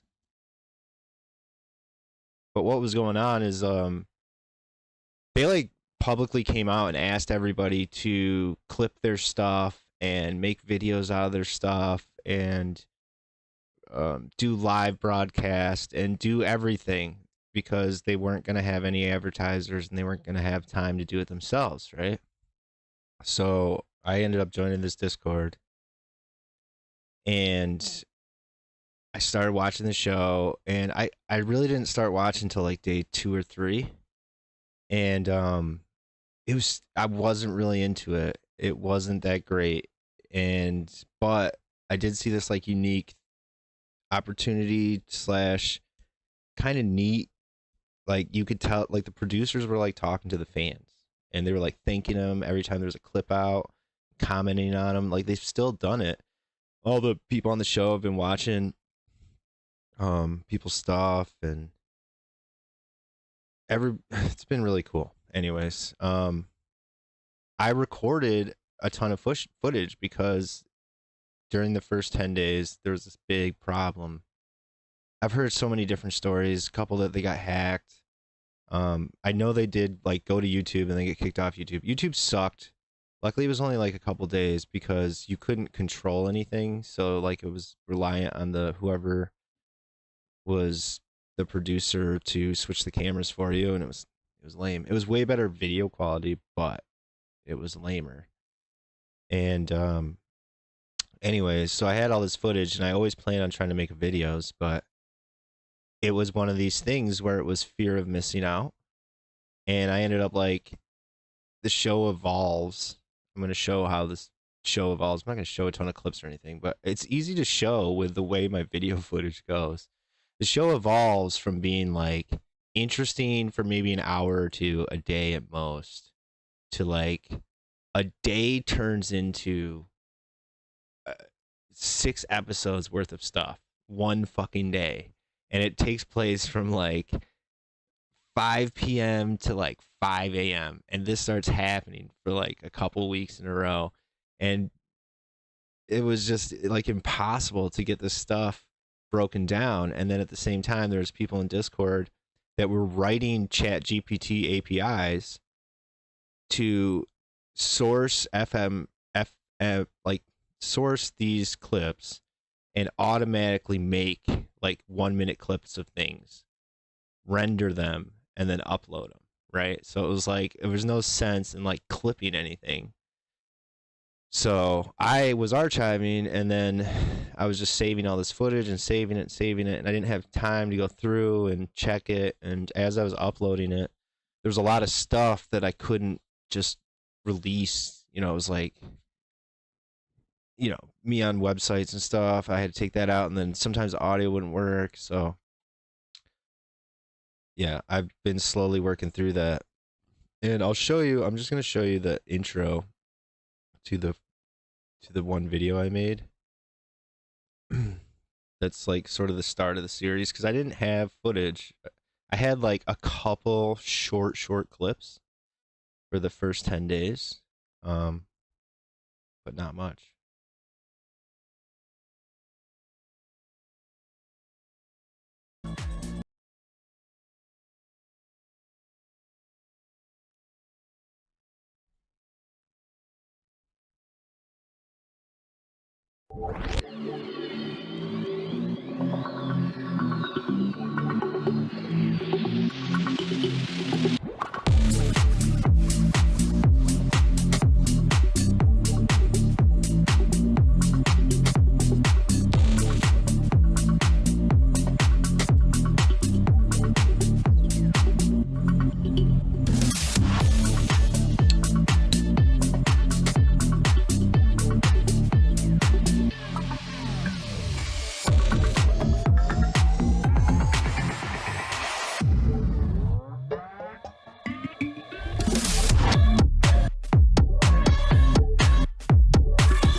So that was showcasing a lot of the characters and stuff. This is Jet. He does like an interview. Is it visible? Does like it read on camera? It's like a week beforehand, talking about the show. So, a lot of ideas are getting eliminated. Dude, how do I know this is where I have to go. I have to go through this hole. Put a World War II veteran in the fish tank house who aggressively and constantly keeps... Not cut it. This field staff, Mossy Oak, wouldn't cut it, man. It just have to have plain clothes, no branded music. There's gonna be a workout room. and they're gonna have a boombox with a CD, but the CD is just like Envato elements like stock music.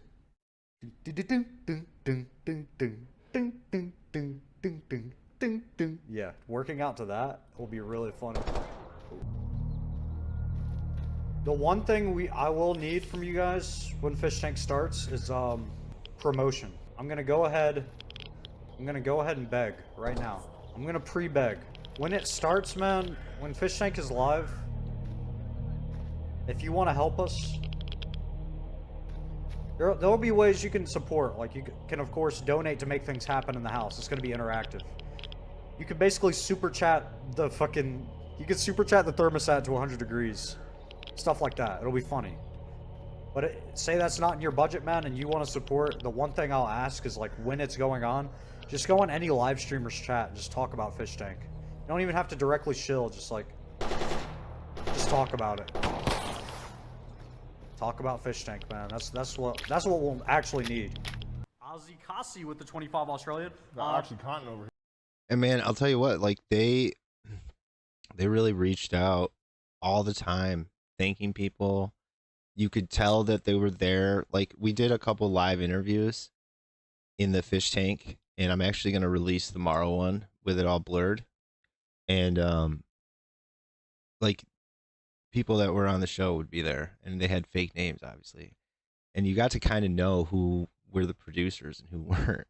And they did shit that they heard. I'm telling you, like, there's no reason that Live Goat came. I have fucking proof of how fucking much I talked about this Live Goat. Way, oh my God. So I talked about that on the finale stream. That one fucking got me. So, you know, that's just them talking about it. And I got some stuff, you know, like day one. I came up. They're all here. Years, working as a background. I have this little. You guys could be. It's so this is all just like live footage. It's not like I'm editing this to be a TV show. I'm chaptering everything. So if anybody's looking for a specific thing, you know, you can go to it or whatever. But it's meant to just have an actual archive that's a little more in order, because if you are a member of the tank, there is an archive and it's really chaotic. It's really hard to follow and figure out, and it's hard to figure out what's going on with the show with the clips too. It's not like this is something you can just sit down and enjoy from start to finish, because I didn't really care about this show this much. Like, the first day, it was kind of corny. Why are you here? I didn't know who Sam Hyde is. The contestants, I don't know any of these people. Right? Here's their little trailer. I've been during the show. I would. 30 minutes away from Shanghai. How was it living there and moving here? Like the cultural change. Like it's probably kind of big. Yeah. It's people are different, you know. People are, So hard to like control.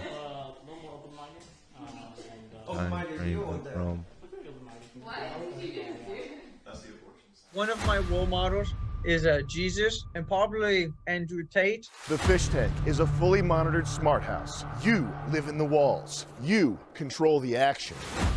If someone lied to me during the show, I would definitely talk to them. 8 contestants. I'm fully vaccinated with 2 boosters. Left profile. 6 weeks. We're definitely gonna have to team up and then kick everyone out. I like cover my ears and start screaming and have like an autism meltdown. No privacy. I've been in over like 100 fights. I could for real like scrap with anybody. No phone. The longest I've been without my phone, probably like a week or 2. We heard what you said. We know when you go to the bathroom. And one winner walks away with $10,000. This is Fish Tank. I don't think I have any questions right now. Yes. You missed the horrific Japanese show, and now it's Fish Tank time. fish tank splurge. So, yeah, that's, you know, I kind of tuned in day one, not really. This is all Rocky Streams clips here. I did catch like a little bit of it. Day two, started tuning in. Nothing really happens. I mean, I have these chapters here. Where did I put? Yeah, I just have them days. And then, so it's pretty boring.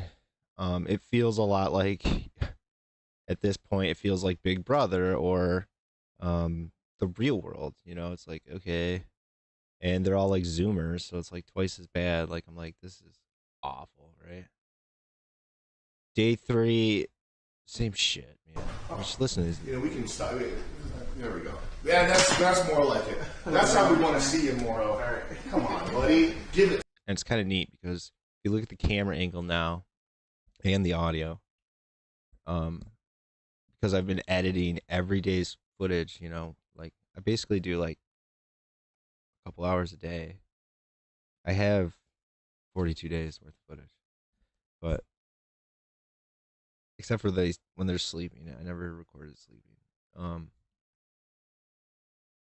The camera changes. It goes to like a fisheye, so like this bottom area where Vance bottom right corner kind of gets cut out, but it's a better picture, and then the audio gets slightly better. A little bit more shine. And Simmons and Daniel with the fans. But anyways, at this point, they're like setting up Big Brother challenges, you know, and they're clearly like dumb. And everybody's like really weird with each other, you know. And then this is when they go on YouTube, and look how different. Most people don't know that. Hey, what? The pagans really like that stuff. Eating babies. So you weren't able to like control the cameras. And like literally like nobody has like anything to say for. They ended up getting cut off because Daniel showed his ass. No. I don't know if anybody could hear me just then, but I was saying like day 4 like has almost no footage because Daniel started showing his ass.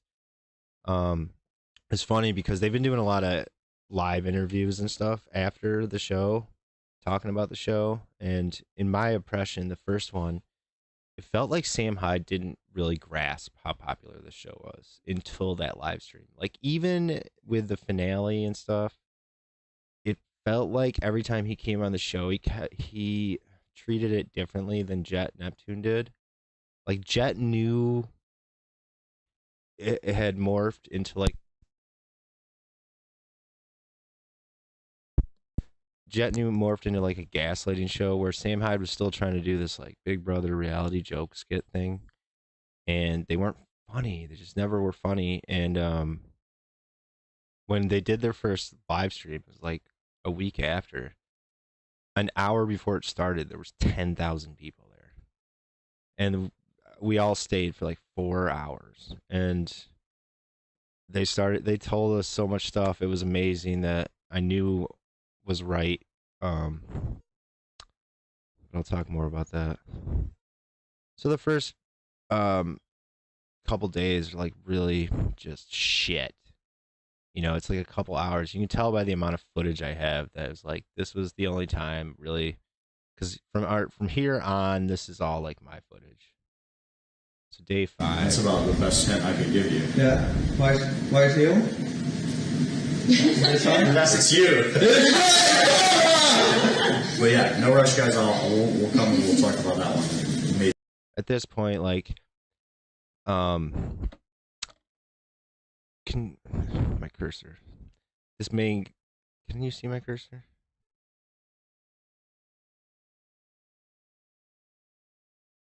Anyways, the main guy, John, he became one of the most popular people for a while, but at this time, nobody likes him.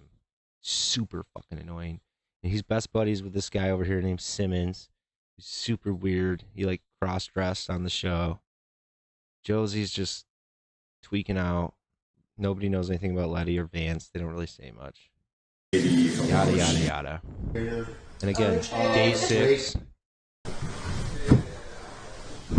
There's these sharks that show up. You know. I'm not used to it. John is having these like really fucking intimate moments with Simmons. I'm convinced he's gay. 100%. But that never held up. I still think he is, but Daniel got kicked off the show 3 times. He was never a character I liked. The 3rd time he got kicked off, it was basically for like potential woman abuse. So it was like, see you, Daniel. But I guess people don't think he's that bad of a guy. I mean, he didn't ever do anything. It was really bad what happened. But the turning point in the show is, I'm going to show this.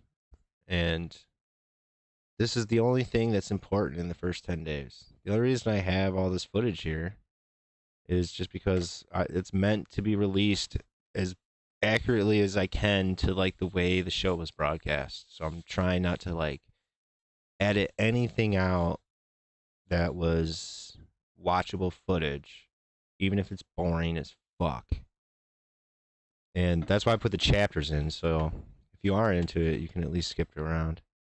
Especially some of the live footage. Like, I didn't have time to cut out frozen video and shit, so I just put like a chapter in there and says like, video freezes, video unfreezes 40 minutes later, you know. But this later footage I've been doing, I have like really good stuff.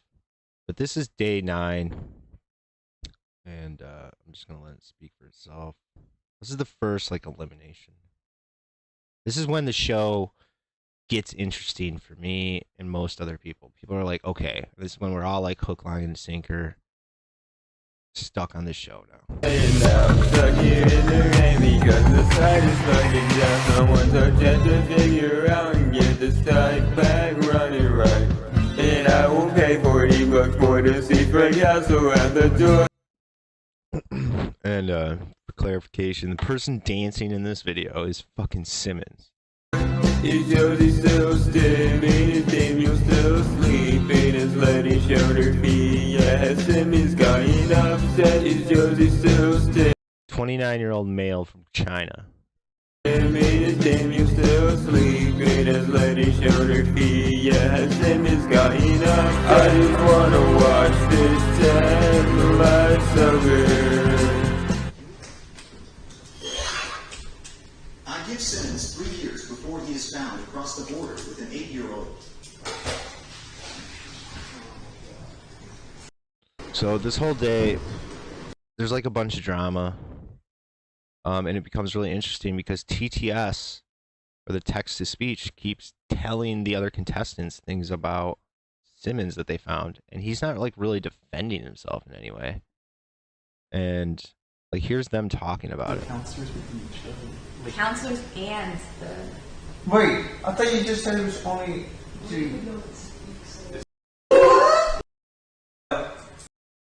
Oh, so that's a little real, but it's not that bad. John, also, it is weird. It is pretty bad too. I think so. Why is an adult talking about kids dating? That's kind of true. He's talking about kids dating? Yeah. Oh, I thought it was like counselors within each other. Like, counselors and the... Wait, I thought you just said it was only... So they're talking about his book that was discovered that I'll show you. Kids confronted about. Yeah. Yeah, pass it off to somebody else. Who's got a song on him? Somebody. Well, Simmons, allow me to say something. Fuck. It was a while ago. Yeah. Legendary. Anybody else? Well, I got some reading I could do. If you want to hear some reading. Is it Simmons' book? No. I just keep excerpts. I keep excerpts of books that I like on my phone. I'm not a freak. All right? I mean, this is something I saved as an inspiring quote. There was a counselor who worked for a camp for decades. Everybody loves him, but he got fired because he offered drinks to underage girls and allegedly raped her. Here's how to do it the right way. And I don't know what is the right way. What's the how does that go? You don't know either? It was a while ago. Yeah. His answer was, it was a while ago. And, like, there was so many accusations coming through. And what was interesting is when you watch the show, if you were in the Discord, like, the information that was, like, coming on the show was an hour before all over Discord, right? So, like, I'm seeing all these old tweets and everything. And, like, I saw the book. I've seen the book. The book is not as much of a smoking gun as it looks like on this video. Like, once you read it, you're like, oh, but there's so much other stuff that is bad, right? And John gets like crazy humiliated by this, right? And he's becoming the most popular kid on the show. It was a while ago? No, I don't think that's my book. He's probably a hacker.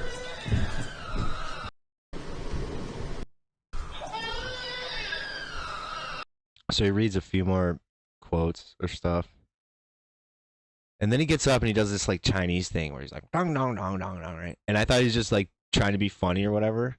No, come to find out, he learned how to say in Mandarin Chinese, get the fuck out of this house, you're kicked off the show.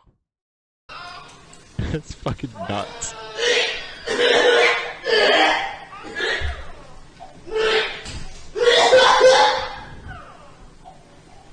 This part, sorry, Snafu.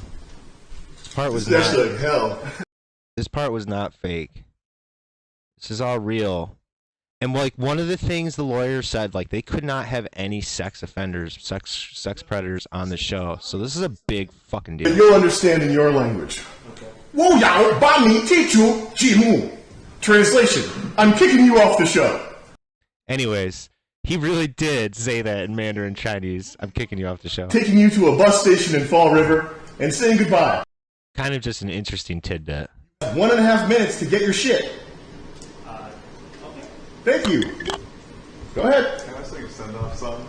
Yes, please do. You can put the baby. So the other important part that happens from this, right? And I kind of like showcase it through here. But again, like, if I was recommending anybody to getting into Fish Tank, I would probably watch my intro day 8 and 9, and then move right up to like day 15, 16, because it's kind of worthless. But John and Simmons kind of like close, and I was always like, John's gay, dude, because Simmons is clearly fucking gay. I mean, cross dresses on the show, and I mean, you saw the video intro there, and John has, you know, you can see him. He's just kind of sitting there. He's not saying anything. Yeah, he's got like 12 books on Amazon that he's written that are just like the most shit-headed, like incomprehensible, fucking. He said he makes $100 a month off them too. $100 a month? Mm-hmm. Well, this month it was probably me because I bought 8 copies of them for us to do book reports on. But that was. They did do that.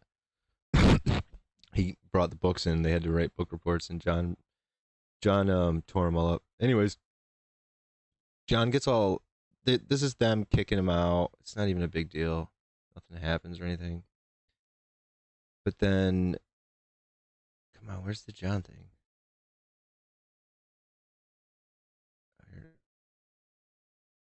Should have chapter.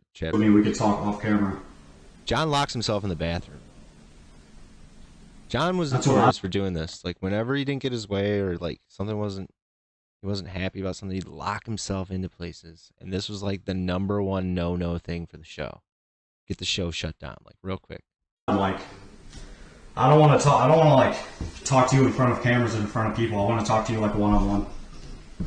Jay, can I talk to you when you're done? Yeah. That's fine.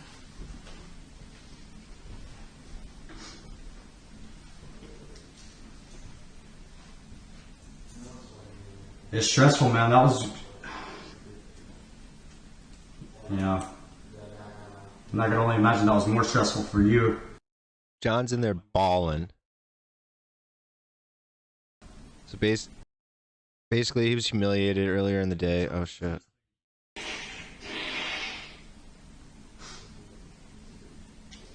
Do you just need a minute? Because I'll leave you alone, man. I know what it's like to have someone talk to you and you just don't want to hear it. Do you want me to leave you alone for like 5 minutes and let you relax?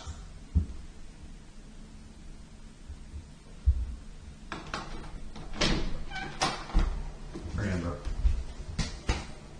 You alright?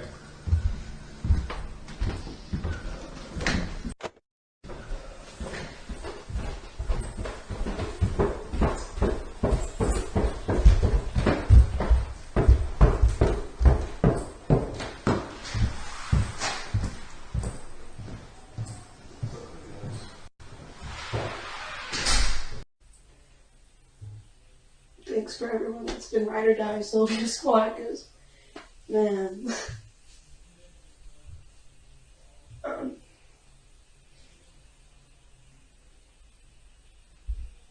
want to win this shit. No, so let me explain the book. So the book was like, this is what the book was.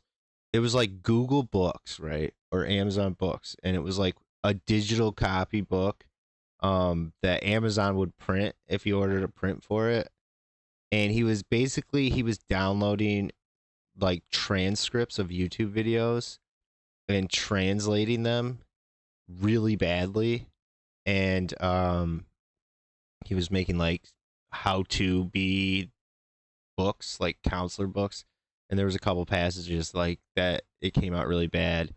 They weren't like anime or anything. It was just these like, you know, ebooks essentially that you could order print copies of. That, I mean, they were so bad it was funny, like so bad. But his like Twitter and YouTube and stuff like that stuff's really sketchy.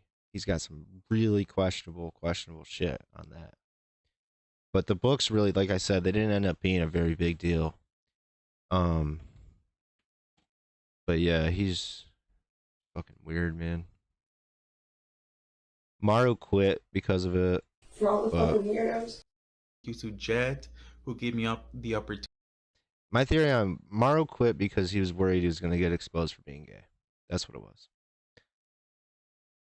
He gives this whole excuse here, so stupid. And then he came back to the show later. After we did the interview, he came back on the show 2 days later. Like, once he started seeing he was, like, popular for it, he went back on the show, and then, boy, did he expose himself. He looked fucking dumb. But, dude, this guy is so gay, and I have nothing against gay people, but, like, he, like, goes out of his way to, like, act like you're a bigot for saying he's gay. It's like, dude, it's like flamboyant. It's not.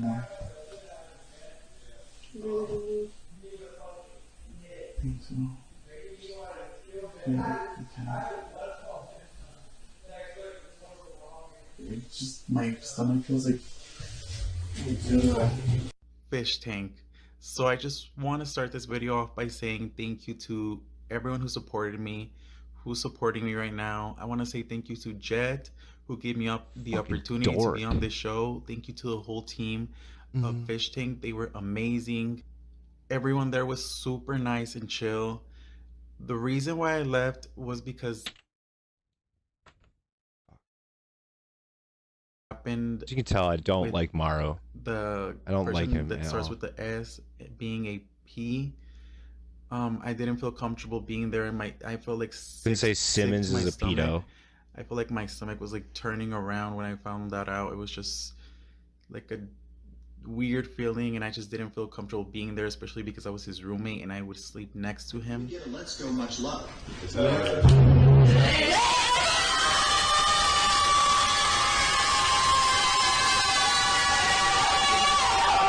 Yeah, essentially, it was because he was a liability, big time. And like John was like upset about it, and like if you listen to that whole interview, you kind of reveal that like Jet was like, "Listen, dude, we uncovered some stuff about him. He really is a bad guy." Because it's hard to hear what they're saying, but if you turn it up, you can hear it. And John's like, "Why are you getting rid of my friend?" and shit like that. Pretty weird.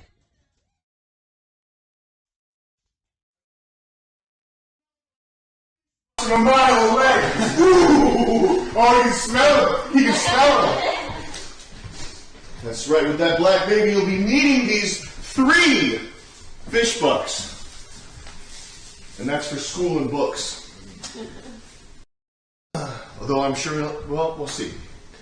I can't wait to get you guys loaded up with 3 of these sparkling, shiny, can you sense the money that these are redeemable for? So, fish bucks are just, they make up these challenges and you can win these fish bucks, but it's basically, it's not fake. Like they were like, oh, we're going to make this fake. It's like they made this idea. They didn't know if it was going to work, and it sort of worked, and then it doesn't work.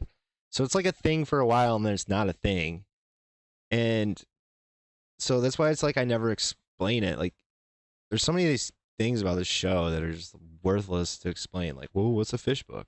Doesn't matter, because the show is about like the different personalities, just like all reality TV shows. And then it's like, it ends up being like, there's always one person who doesn't get the joke, sorta.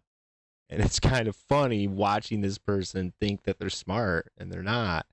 I mean, and there's other things that happen, but that's the majority. I would say it's like this 24 hours live stream where they come up with gaslights. Nothing's pre-planned. They just kind of go with whatever's happening.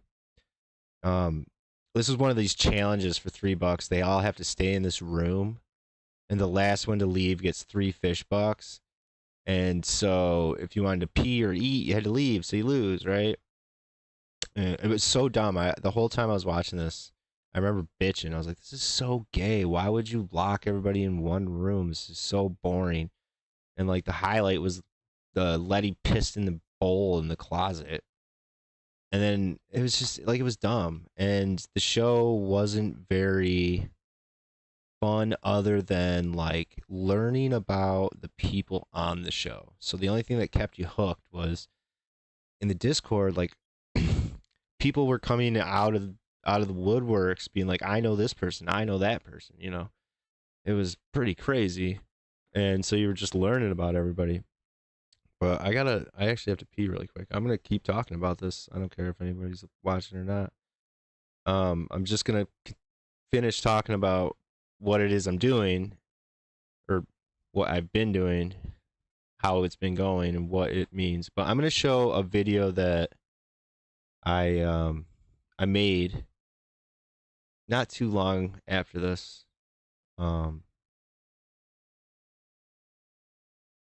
And it was about a thing that happened on the show with Maru and Frank.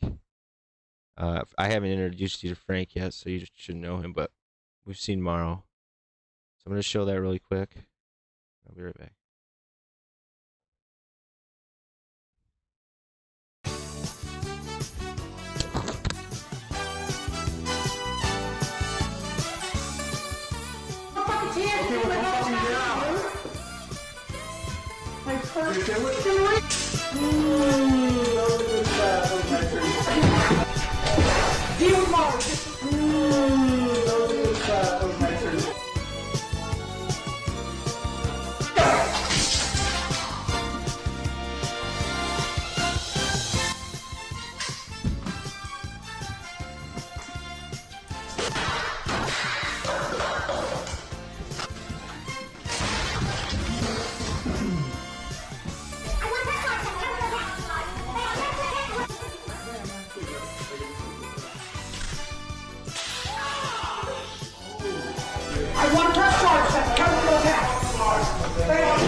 All right, I'm back. So, moving on. So there's like next couple days here. Let me get back to the playlist. I'm like going through this footage, right? So I'm sort of reliving it, and day 11, it starts getting like the gaslights start getting a little bit more convincing. They bring this guy on who's like fake. He's a fake consultant, you know, like gives you advice on your career, and the audience doesn't know if he's fake. We're assuming he's fake, but we're not being told if he's fake. And you watch his interviews, and you're like, oh yeah, this guy, and you're trying to figure out, like, is this guy real or not, right? Now we know he's fake, right? So it doesn't have the same effect. But man, like, I was listening to some of these interviews, I'm like, what the fuck is this guy talking about? He would like get halfway through a sentence, right? And then just kind of like stop and be like, you know what I mean? So you know what I mean? And then like go. He never finished anything he was saying, and he would talk forever. And I guess that was supposed to be the joke. I never really found it very funny, but that's where you start seeing it happen. And the characters after the 7 things, everybody's getting along now in these day 11s, day 12s. And this is when I first came out with my first live show. And I actually don't have any footage for day 13. I like did this show on it, and that was it. And I have a little bit of footage in this live show. And this is like, I'm all right. Okay, this show is getting pretty good. It's really interesting because it really is 24/7, and there's something unique happening here, you know. And then it starts like getting, you know, like the nighttime starts getting fun, and the TTS starts getting really active, and it starts getting really, really funny. And the show's like, it's changing quality-wise too. I know. Yeah. Yeah, they are. This is just a side note. I'm pretty sure this was the site getting hacked. You can like hear it saying something. You saw that anyway. I'm pretty sure There was like 3 or 4 different instances of this happening. I blocked her They were all slightly different. after that. Yeah. It's like, I don't want her to see any more of my stuff. I was like, oh my god. Because it was like all the family friends I had added were like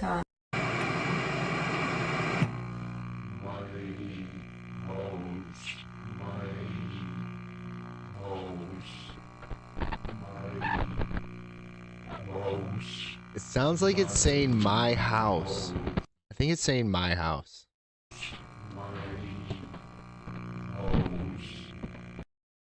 It might have just been the people running the site. Because the entity was a thing. It's like somebody dressed up like the entity and came in at the middle of the night. All these like skits they had, they never worked. They're stupid. And luckily, Jet recognized that and abandoned them. And we would only do them when like Sam came around. Didn't seem like very often after like day 25. Here's a part that I think is worth watching. So these are 2 characters on the show, right? You know, they're contestants. They're not actors. They know a little bit about who Sam Hyde is. You know, they're not completely oblivious. And they've been talking, and they had just done this retard challenge all day. And Letty was asking Vance for advice about something, and Vance was like, yeah, you got to be careful because, you know, if you try too hard on a show like this, you could lose your mind. And she was like, huh, what? And then it was like 30 minutes later, she like asked for clarification on that, right? And this is that situation. like, what do you mean by breaking?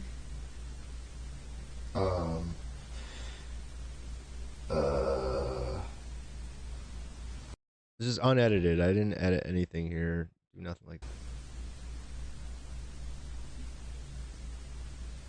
that. Like just the whole thing. Like, you mean like go like a psych ward after this? No. Type breakage? No. Because that's what my parents were saying. They're like, Sorry, I didn't see your chat, Snafu, but John is from Oregon, and he has a speech impediment. So, but it's funny because in his bio it says, often gets mistaken for a European, but he has a speech impediment. You're gonna get out of the show and you're gonna be committed instantly. I mean, that's possible. That's not what I mean, though. Like,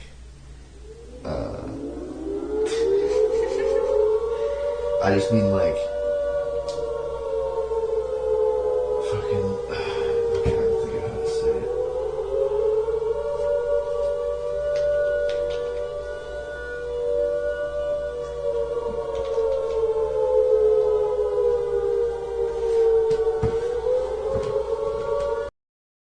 So I just want to point out, like, so a sound effect, you can buy them. So that's one of the sound effects you can buy. That would have cost on this night. I want to say it would have been $30 to play a sound effect. Okay, so just pay attention to what happens. We're gonna watch like 1 minute.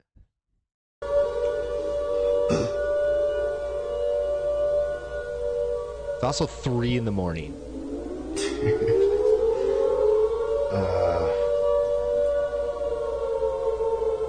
I guess I mean, like, the line between reality and the game can get blurred so much that it could break you. Yeah, I mean, it does, like, seriously fuck with my emotions. Yeah. Just because, well, I guess because humans are social animals, so the social thing is, like, really, really important. Even if you tell yourself, oh, it doesn't matter, the people out there watching is what matters, winning is what matters, the social thing is still, like, gonna matter to you whether you admit it or not. Of course. Yeah, you mean like with the contestants? Yeah, like, just the relationships with everyone in the house. Yeah, of course. Especially because, like, you have to live with them for a long time. Yeah. And you can't, like, you literally can't avoid it. Yeah, like, it did feel like shit earlier, because I was like, I literally won the challenge, and then I heard you guys all laughing from the room, and I was like, damn. I mean, fuck it, you got money. That's true, but it's hard to, like, keep that in mind. No, yeah. And also when TTS is going off, like, saying, like, hateful stuff. I mean, usually I can just brush it off. Yeah. Yeah, John was pretty... I mean, I don't know. I felt like he felt like he won. Well, he said he won in his head. Yeah, I don't think he was happy about it. Well, yeah, clearly not. If it's enough to, like, be a fucking dick to me like that. Yeah. That was crazy. Yeah, now that you mention it, he literally... Yeah, like, when our first debate happened... Vance two snakes, you know. Vance two snakes, you know. What, us two? Yeah, well, fuck it. Why is that hog chow still in your room? You retards, I am sending fart sounds now. She wasn't lying. They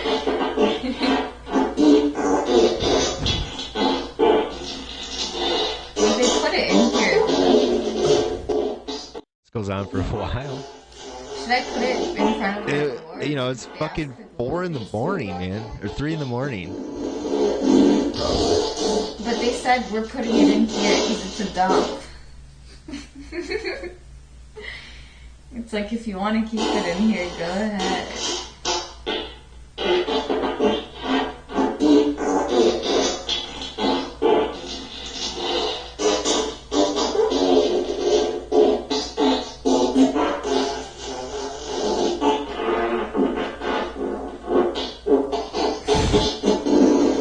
Doesn't sound like real farts.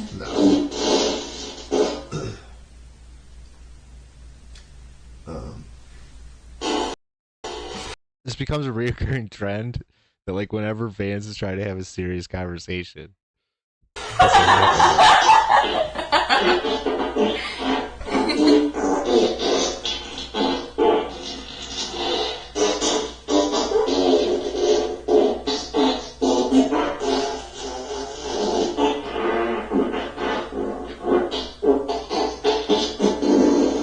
Yeah. It is kind of like really before. Okay. Just to give you context, I jumped ahead 7 minutes. 7 minutes I just jumped ahead. Talk over the farts. That viewers were just listening to farts too. So who's the joke really on, huh? You guys are all listening to farts right now too.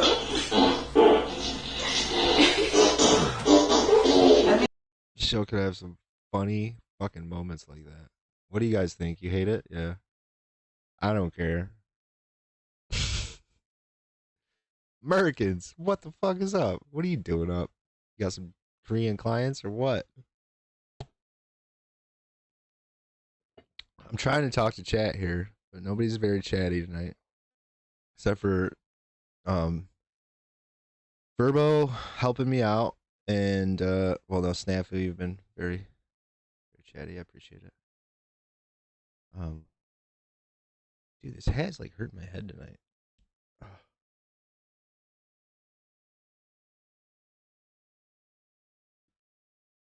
I don't really like wearing it backwards, but it doesn't work with the mic. Beijing clients? Ni hao.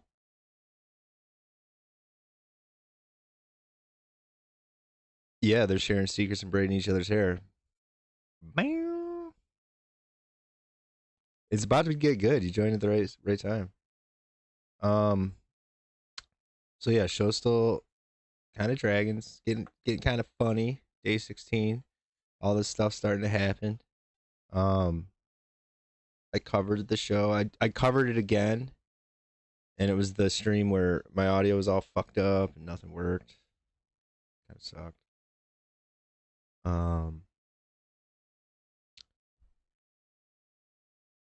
This is the turning point. Well, I've seen it so many times that I just don't want to show it. But. So John's like the most popular person, right? And he's a fucking dork. Like even Snafu was asking, is he Asian? Is he, what else did you say? Spanish guy? No, he's white. He's a white dude. He's just got a speech impediment. And then he like worships Tate, worships him, like to the point where it's annoying. And then he's like super into the Bible, which is fine, I guess. He's just one of these people that thinks he's way smarter than he is. You know, like he's not stupid, but at the same time, he's a moron. Like everything he says is just wrong. It's like a little bit right, but mostly wrong. So I'm really annoyed by his fan base, and it's a weird dynamic in Discord. You have the worst of the worst, then you have really bad people, then you have these like over the top fucking religious people. Like half of them are probably LARPers, but the other half really weren't, because they're still there. They're still in that fucking server, and they were like the John Bros. And man, this is when he gets like eliminated, and it was so fucking fake. And this is when I knew. I was like, yo, you're one. There, like you're two. There's two types of fans of this show. There's the type of fan that's in on the joke, and then there's the type of fan that's like watching this like a reality TV show. And it depended on which way you watch this show and how you were going to enjoy it. And that's the real truth. And like this is what they would do. The only real elimination that happened is Simmons and Vance. So there's only two real, like Daniel, you can't call it an elimination. He was kicked off. They pulled him off the show because they're like, yo, if you stay on this show, there's going to be people like hunting you down. You know, people were fucking mad. He was making like physical threats at Letty, and Letty's got like this crazy fan base. So that was, you know, that shit has heated up, right? Now we lost Daniel. We lost Daniel twice, and we've had to bring him back on the show now. So he got kicked off the first day for showing his butt, which ultimately got him kicked off YouTube. And he got kicked off again on the 7th day for like using his phone. Like he like snuck his phone in the show, and he was using his phone in the room, so they came and eliminated him. And then Simmons happens, which was unexpected. And then Maru quits, which was also unexpected. So it was like they were missing people, so they brought Daniel back. And Daniel is just, he was not funny. He was not likable to me. Some people loved him. I think if you're the right age, you would have loved him. But they're doing this camping challenge. Just a quick side note. I'm going to show you John getting eliminated. They're doing this camping challenge, right? And they bring this outhouse to the back porch, and you have to use this back porch. And this camping challenge is so fucking dumb, and everybody hates it. And it only takes me like 24 hours to be like, you know what? I already know what's going on because I live near where this area is, and this is like a common problem. And it just happened to me last year. I was like, the septic system definitely broke in this house, and you can't flush the toilets. So they're pretending that they're doing this challenge because, you know, that's the way they're hiding it. And it went on for way too long. Like every time they would complete a challenge, they'd be like, all right, well, you didn't do good enough, so we're going to do another day of camping, right? And then the first interview they did after the show was over, they're like, yeah, so guess what, guys? The plumbing was broken. And I was like, I fucking knew that shit. They never revealed it on the show. Never once. But it was like, it was so, when things are that bad and corny, you know something's wrong if you watch the show a lot. You're like, no, this isn't, they're trying to hide something. Let's show John fucking gay elimination. Now, to give John some credit, he does have a really bad speech impediment, and he apparently can't write. So he was really offended by the retard challenge, which is he locked himself in the room the night before. It was a big deal, and they had to like break in to get him out. And he like always did this. He had these like hissy fit breakdowns. So they're all gonna do the retard challenge. And if you can doing it, you can do it. It's basically when his message was always telling me, well, if you can do it, you can do it.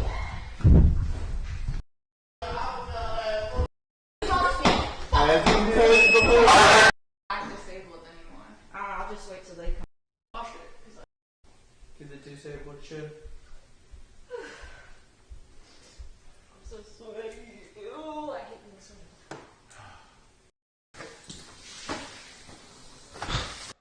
Copy box. Letty. Appreciation for you. I think this show's really. Yeah. Friend.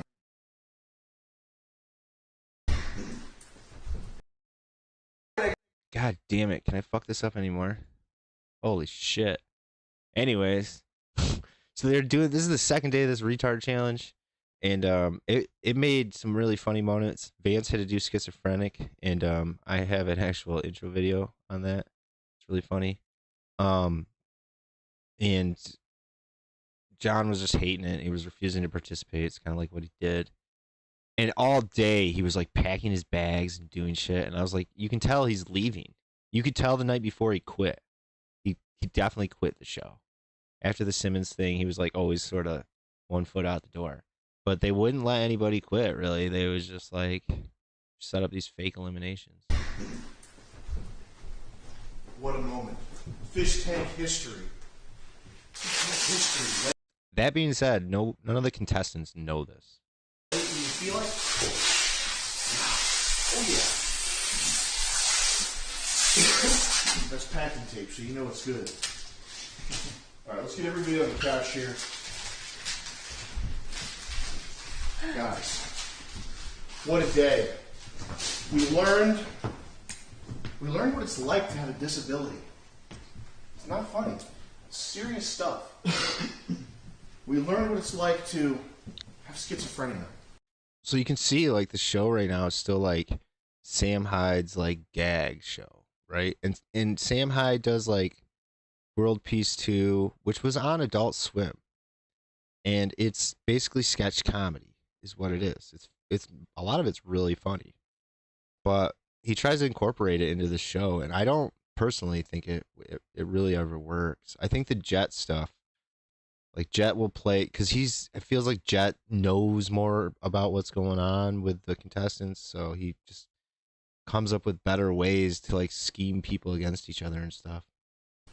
For example, what a crazy time. I had schizophrenia. Okay. We learned what it's like to have Tourette's. She had Okay. We learned what it's like to have a speech impediment. Did that change your mind a little bit, Daniel? I don't ever want to have a speech impediment. Understood. Josie, we learned what it's like to be one of those drawings that you love to do. And maybe we'll never do that again. John, we learned what it's like to have Down syndrome. This is a serious problem that affects millions of Americans a day. And Vance, we learned what it's like to be retarded in a big way. Vance style. Guys, I've really grown fond of all of you. The production staff really has too. That's not bullshit. If Jet were here, which he's not, I mean, what he would say is that you guys have all stoked a fire in the heart of Americans around the nation. Serious, really.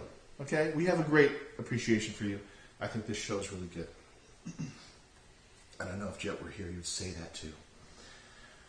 John, today, you had the least amount of infractions. Well done. Well done. Round of applause for John, as indicated by John. Good job. Least amount of infractions. Nicely done. And it was important because they did quad damage today. Sylvia, someone on Twitter said to replace you with a board with a face painted on it. That was at the beginning of the show, okay? Today, you did fantastically. You won some people over. I think you won over some haters, okay? God, I rewatched this shit so much. It's like, fucking get to the point, man. And those stories must have been hard to tell. We appreciate it, and I think people were entertained. It's weird though because the later on footage that I'm gonna talk about next, I can watch that shit over and over. This show gets so Vance, fucking funny. You're a great schizo. You're an even better retard. You did beautifully today. Fantastic. I appreciate you not falling because we're uninsured and that would shut the show down and make me lose all my money. Daniel, you're up 23,000 followers. Heavy. Big time shit, okay? And I didn't know it was possible to rant about Andrew Tate that long, but you did, and you did it beautifully, and we loved it. And I think those clips are going up on YouTube any time now. Josie, you didn't slip on the mustard. You are great at running away, and all the stalkers that you're accumulating right now on the computer who are going to be chasing you, you already got a head start, because you're good at dodging retards. Letty, you're terrible at cleaning up. I haven't seen you clean up once this show. I have cleaned it. No, you haven't. Can you imagine what it's going to be like when I say goodbye? Yeah, 1.5 speeds, I guess, is kind of the magic. But today's challenge wasn't about cleaning up, was it? It was about making a mess. That's your strong suit. Nicely done, Letty. Thank you. Fantastic. John, you came in here really not liked by fans. Do you know that? Yeah. But you quit. Now, even though I knew he was gonna leave, right? When we're watching this, I'm on Discord. Everybody's like, "There's no fucking way they're kicking John off the show. He's the only thing on this show worth watching at this point. He's the only one that like gets upset or has any reactions. Like everybody else is just like a little church mouse, you know? Daniel does stuff, but it's just annoying." Quickly became, this is not bullshit, by the way. You quickly became probably the most loved person. There's all kinds of memes about you on Twitter. John pilled, all that stuff that they say. I wasn't one of them. I promise.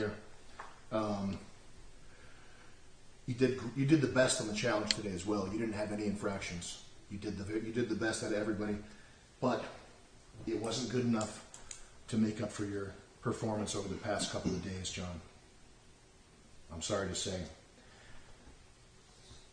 So we have to let you go. That's okay. I have to say something.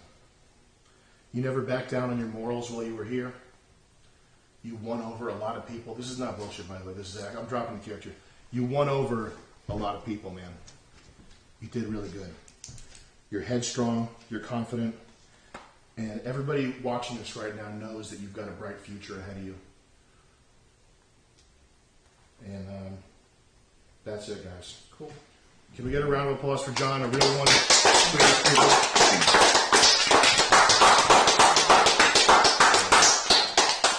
John, we'll give you 10 minutes. There's something I want to tell you guys. I want everyone to do this experiment. This experiment will show you guys how powerful words are that you speak. Okay, grab 2 jars. Okay, fill up those jars with some type of grain. Okay, it could be rice, it could be oatmeal, any type of grain. I guess grab 3. Okay, grab 3 jars. Fill them all up with the same grain. Write 1, say good. The other one, write on bad. The third one, do nothing with it. Just leave it sitting there. Put all 3 in the cupboard. Now the bad one, go to it every day, grab it, and say terrible things to it. The good one, grab it every day, say good things to it. Say good things, the same amount of good things, the same amount of bad things to the jars. Okay, every single day. Do that for 6 months. John, shut the fuck up. God. I was so happy when he left the show. I felt like there was the people that were agreeing with me, I wasn't fans of them either. I was like, fuck you too. But I was so happy to see this motherfucker leave. But there was so many people who are like, show's over. Show is over. And the next 2 days sucked. They were so boring and bad. And then this happens. This is Be the alone, best thing I that had to ever learn how to happened be to the alone, show. I had to learn about... This guy Simon arrives. Okay, this is the first freeloader. This is the first time they try it. Okay, so let me just tell you quickly who Simon is. His name is Tai Nugent. I don't know if I say that right or not. Let's show you Tai Nugent.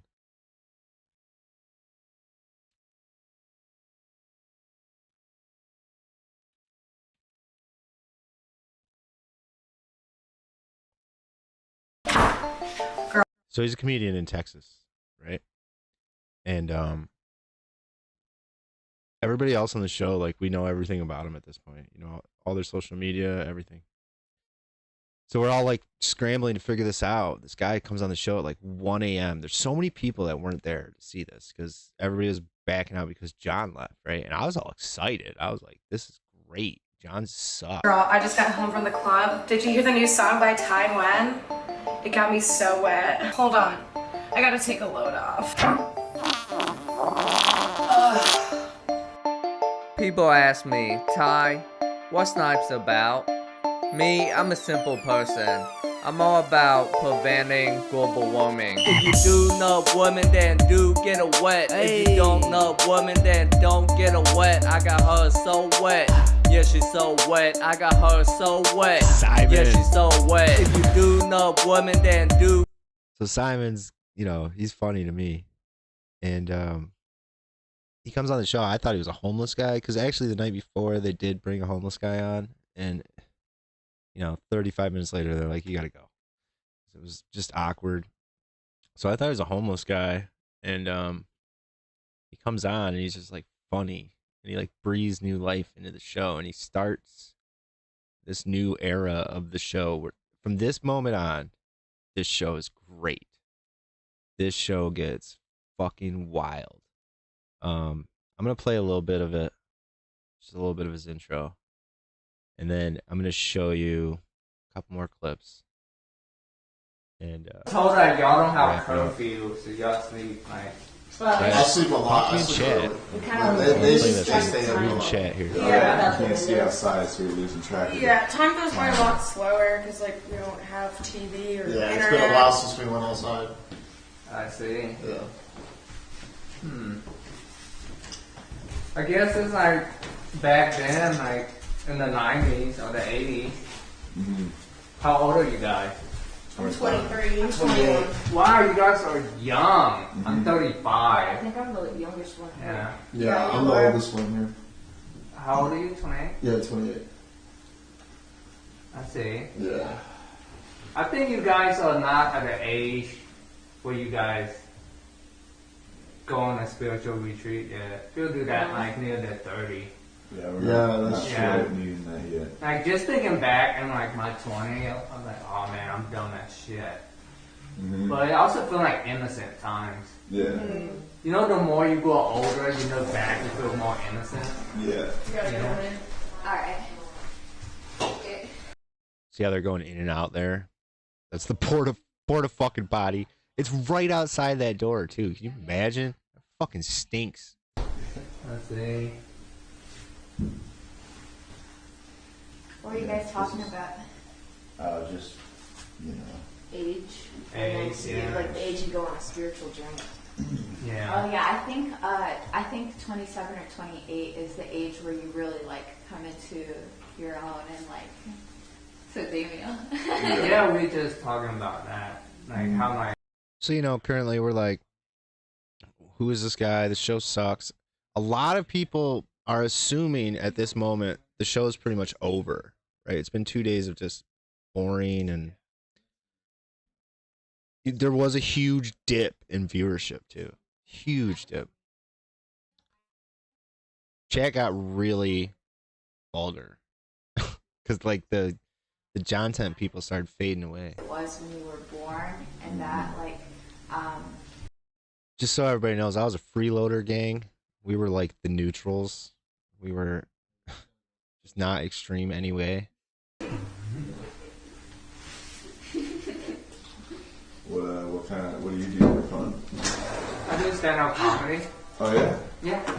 Do you ever do improv comedy? I took an improv level 1 class. That's about it. Yeah. Yeah. I like stand-up way more. Yeah, it's better. Yeah. You kind of like just freestyle it. I mean, unless you got like some stuff that you wrote down. Yeah, I have stuff I go down. Yeah. But sometimes I will and just go off the head. Do y'all want stand-up comedy? Yeah. Yeah, I would love to hear some of your stand-up. Oh yeah, can you do like a bit or like a? Yeah, you sing? improv for us. Not improv. Just I guess. I smoke now weed. It helped keep me Asian. Hell yeah. Without it, I'm Mexican. Get it? Yeah, no. I feel that 100%. So here's another site attack.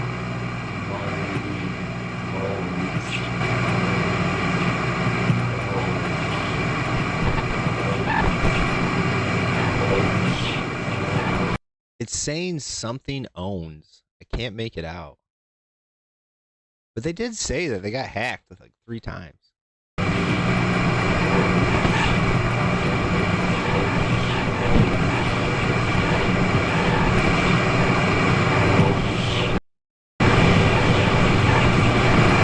See, it went on for like. We call it a night here, and there's no curfew, by the way. People can stay up as long as they want. There's no. Yeah, it, Oh, yeah? it depends. This is Simon like asking about the show. Let's see how Sylvia explains it. Yeah, Oh, yeah? it depends. I mean, you get immunity for certain things. Like, Oh, yeah? Did you just say this one? When was the last time you live? Yeah. No, that's like a kid game. Like, no adults play this game. Yeah. Oh, the milkman. Dude, it's kind of give us a Squid Game What's vibe. that? What's that song Yeah. you sing? Is the So, milkman. Yay!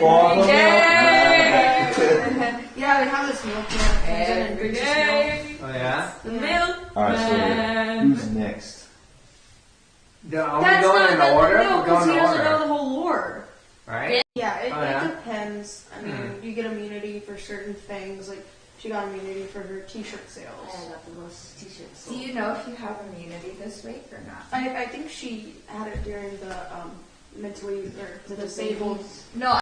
Just to be clear, she had fucking immunity to the very end. She won the show, and she was the only one that like had a good time there. Like, even I at the end, like there was a time I was like, yo, fuck this. She needs to get hassled more.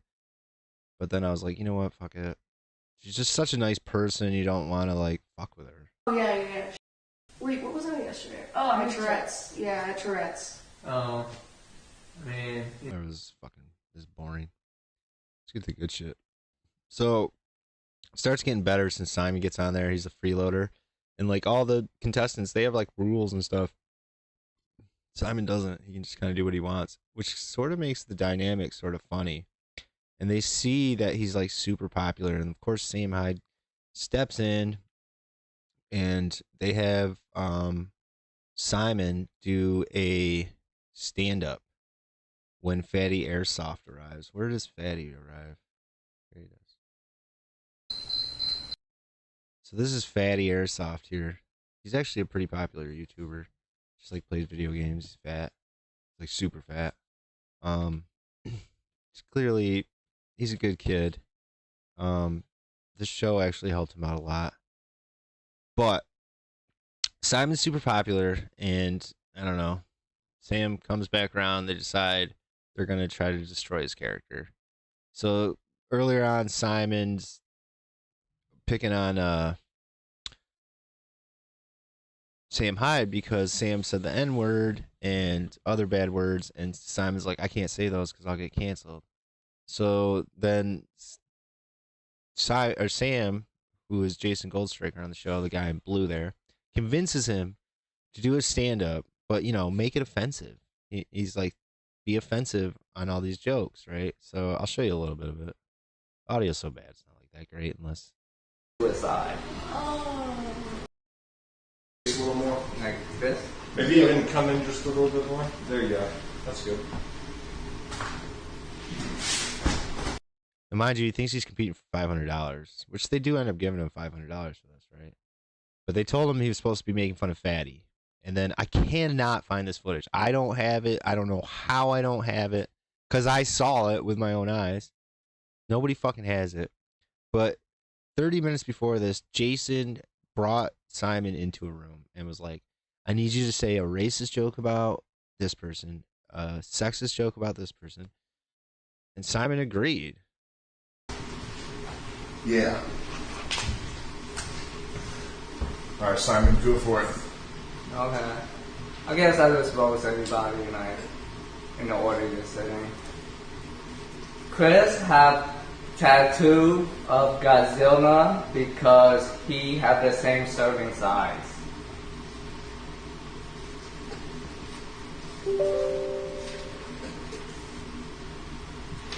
Body shaming. Yep, body Nice. shaming. Yeah. Lance is from Australia, which is why he smelled like a pregnant kangaroo pouch. Lance is from Australia. Not very funny. Josie. People know Josie because she reminds them of the person they bullied in high school that committed suicide. That's pretty hard. It's pretty rough. Yeah. Nettie doesn't shave her armpit because she's saving it for marriage with Bigfoot.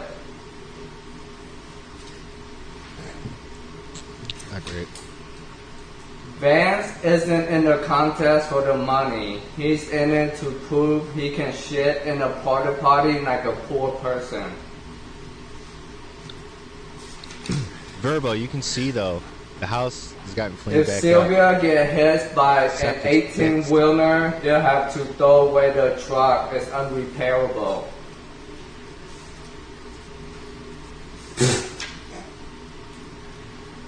Alright, back to you, Chris. Chris, no matter how much you accomplish, your biggest accomplishment is wiping your ass. Lance, every time you ejaculate in a woman, you yell out, "Let's go!" So nothing he said has been offensive nor funny yet, right? Josie drink alcohol not because of ancestral drama, but to forget the fact she's Filipino with anorexia. There's that racism we wanted. That's pretty good. Let it fly, Simon. You can tell he doesn't want to do Alright. it. Nettie went to a tarot card reading to find out she has stank pussy energy. Dumb bitch, yeah.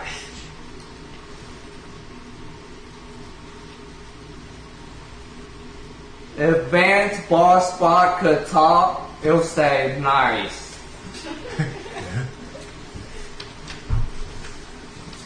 Going easy on Vance there.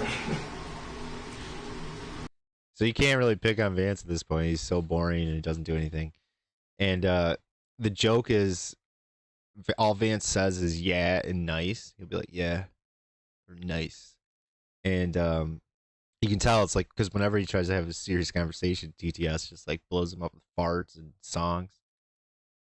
And he revealed in an interview yesterday that I just saw that when he was doing his schizophrenia thing, you know, Simon does some more jokes. It's not really that funny. I'll show you the schizophrenia thing real quick. I made a video on this. So this is Vance's, the retard challenge with schizophrenia for him. So he was like trying to take it serious because the night before he was told like, you know, you're being really boring and the fans don't like you. So if you don't fix it, we're gonna kick you off. I don't think that was true, but they did tell him that. Like we all saw him tell him that. So he's trying really hard. He was in this room for hours. Vance, there's someone in that hole. I got nightmares in my head, I fear that the thoughts build up until I can't hear. I got nightmares in my head, I fear that the thoughts build up until I can't hear. That my mind fills up into a creature, and it haunts me somewhere much deeper. My nightmares in my head, I fear that the thoughts build up until I. So as you can tell, like this is about the time in the show, like as I'm uploading this footage, I'm starting to be like interested in it again. Like the first 15, 16 days, I'm like watching this footage, cutting stuff out, you know, making it public, and I'm like, ugh, this sucks. But now I'm starting to get back into it. This is really where the show can't hear that my mind fills good. Up into a creature, and it haunts me somewhere much deeper. I got nightmares in my head, I fear that the thoughts build up until I can't hear. That my mind fills up into a creature, and it haunts me somewhere much deeper. I've been feeling weird, I can't seem to focus good enough. Nothing's really clear, sometimes it could be a little tough. I just need to feel like the end's in sight for me. But let's be really real, anxiety can fuck me all this up. I've been feeling weird, I can't seem to focus good enough. Nothing's really clear, sometimes it could be a little. I've started releasing just 2 hours at a time. It's just so much easier. So Simon does the stand-up. He's my favorite character. I'm a Simon bro. I finally have a favorite character, and I'm like, okay. And then actually, I think it was in this video.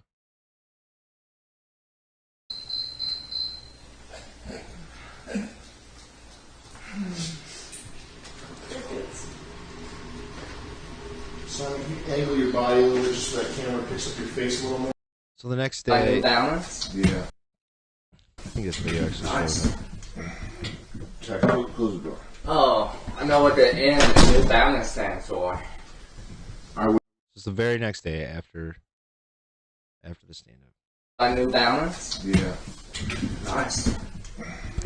Check. Close the door. Oh, I know what the N in New Balance stands for. I wouldn't, Simon, just I like a good N-word as much as anybody, but we gotta kind of reel it in a little bit, because sponsorship, right? No, the stuff that, so I don't know who this is. I will be taking down the podcast with Todd. Hey, Jet, you come in if you want. Just I don't want anybody else hearing this. I think people are kind of canceling you. It's the fat people are. And it doesn't help that I'm kind of, they think I'm a neo-Nazi. So they're saying that you're kind of like my protege. I think it was the fat one and the suicide one really got people upset, not so much the naked. Have you heard of Reddit.com? Yeah. So, I guess on this website they're kind of it's all over r/comedy. That's like that's like the comedy version of the website. Oh, now I know how Joe Rogan feels. Yeah. Roscoe Comedy Club. And I called them, and I guess they're owned by Laugh Factory, so like all the Laugh Factory clubs are kind of like not persona non grata. I don't know what Pflugerville means, but comments have you in hot water. I mean, this didn't even got you caught for contact yet. Yeah. But I think just in the future, like this is not good. I don't know where they got the anti-Semitic from. I don't think you said anything about Jews. I don't know who that is, but someone sent that to me. So I think just probably don't, when you do your next stand-up thing, just don't say anything racial or misogynistic. This will probably blow over. It'll be fine. This happened to me, and I got kind of sidelined for 8 years, but it's not that big of a deal if you stream, you make your money that way, whatever. My opinion is it's going to blow over, but I don't think you should say any more N-word, C-word jokes. Don't even mention it. Like, don't try to go at me into saying it. Don't say any jokes about women. Next stand-up routine you do, just keep it like pretty clean. Okay. It's up to you how you want to manage your career, but that's just kind of my opinion on it. Guess my career is over. No. This is good. I guarantee you this will blow over. I don't know. I 100% guarantee you this will blow over. I mean, couldn't it tell us being, sarcastic? They get pissed off. Like irony. They get pissed off over 40. Well, ironies is questionable. There's the circle of irony that it doesn't matter. But listen, it'll be in 48 hours they're going to forget. So just let it blow over. Yeah. Just go back to normal and do your thing. That's my 2 cents. But I just wanted to make you aware of that because it is kind of material to your career. So anyway. Wow. I thought being on the show would help my career, but Simon, it will. I promise you it will. Trust me. It's going to blow over me. Yeah, I have to move to another state, change my name. No. Wow. You're going to be fine.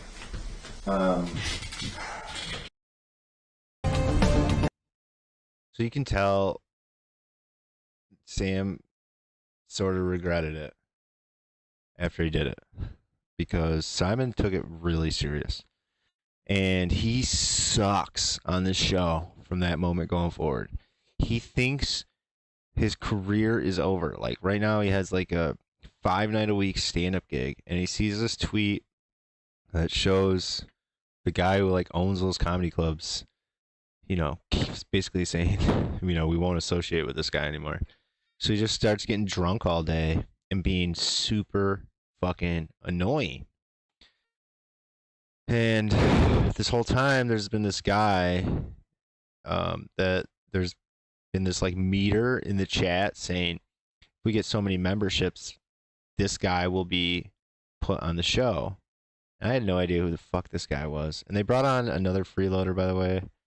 This chick named Ella from Florida. She's only there like 2 days. She did nothing, and she's not even worth talking about. She was just basically a quiet person standing in the background. Hello, guys and gals. Me, Mutahara. I'm a veteran. Do you think? Is it ready? So Frank Castle is announced to come on the show. I'm pissed. It's day 22. So Simon sucks now. He's boring. Everything on the show, like I'm really mad. I'm mad at the show. And they announced that Hassel's coming on the show. I'm like, I don't even care. It doesn't matter. This guy's nobody. So I'm watching him on YouTube right now, trying to figure out who he is. I wonder if she's making any progress with that. That's why I'm watching the live stream. Oh, that's sour soda. The problem is, my blood is literally like small. My favorite freeloader. Do you want to play Roblox with me? Hey there, Mr. Oh, that freaked me the fuck out. I'm like, holy shit, my everywhere. How about you? Yeah, it's yummy. Going out, trying to have it. I would like to try it when you have your Proper natural ingredients. Hey there, Yeah, it was Mr. alright. Mendel. How's I it was going really today? scared of it, Not too but bad. then I Just had chilling out, having a good time. See, everyone sits there and freaks out. Lady muscles. Okay.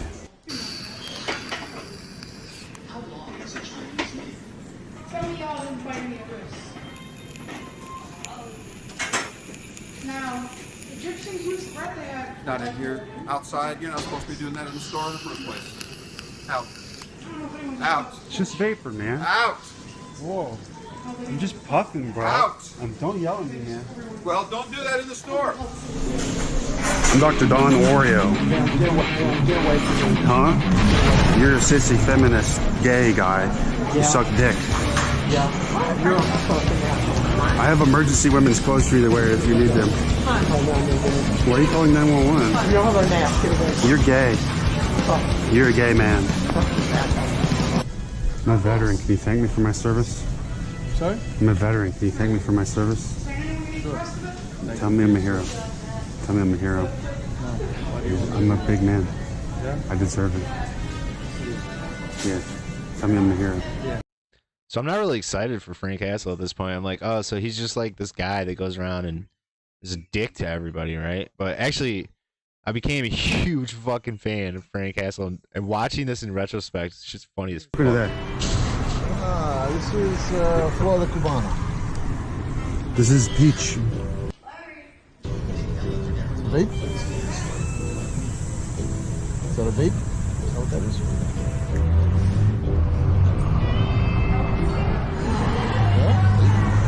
Everybody in the chat said you look like a bitch. And then you're not lifting very good. Want me to spot you? Maybe squirt some water in your mouth while you lift? Good. I'm just gonna hang out here and like kind of narrate what you're doing. Yeah, no, I'm just gonna narrate.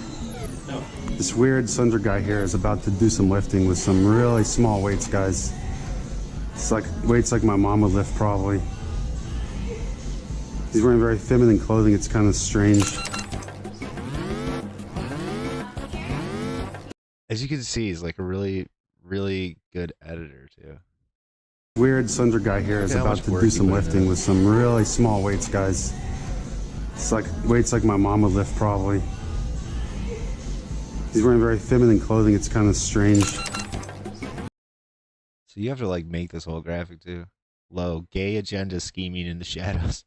Gay biowarfare labs developing grids. Elevated, LGBT sleeper agents infiltrating YMCA saunas. Ultimate final danger of gay hell emergency. Flaming hot Cheetos. War on heterosexuality declared by gay Obama.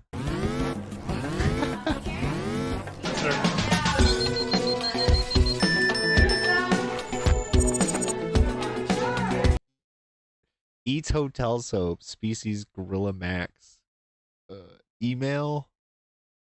Home base butt chug 23. Hey, Yeah, you're not videoing, are you? No, I'm not.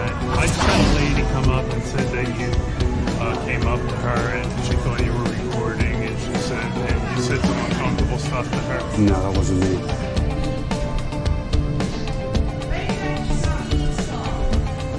Hey, I'm a veteran. Can you thank me for my service? Just hanging out. Well, you were just talking to him when I walked past. I was just asking him a question. Like where something was. Okay. Well, he didn't say that. Probably drunk. Really? Wouldn't be You said you were asking surprised. him about service or thanking him for his service. Your service. That doesn't make any sense, really. Okay. It sounds Well, crazy. please don't do that. I didn't. Okay. If I see you do it again, I'm gonna have to ask you. Why are you asking me not to do it if I didn't do it, don't though? do Woolen Rock, Assistant We'll talk to the police soon. He's got bothering you? Why are you throwing your dogs at me? Get pussy. Okay, get out. Don't touch me. Out. I want to get some girls. Leave. Is that illegal? Leave. Is it illegal to want to get pussy, man? No, it's legal. My style. Get up from the table, please. I'm feeling the. Hey, please get up from the table Whoa. right now. Whoa. I think it's pretty good, classification of what his YouTube videos used to be, I guess. But let me show you, like, I doubt anybody's even watching, but let me show you what happens with Frank. It's really crazy. So Frank arrives. I'm not going to go through all that. Yeah. But, we're pretty sure he's going to come and cause a bunch of terror, right? His ass, dude. No worries, bro. And,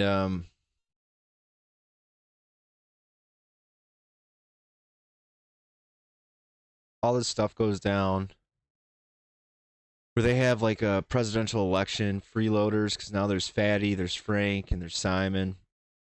They're all freeloaders, and then the contestants. So they do freeloaders versus contestants. And Simon gets elected president. That's a whole nother story that I'm going to finish the show with. But this is Frank. So Frank, I'm thinking he's there to be a dick.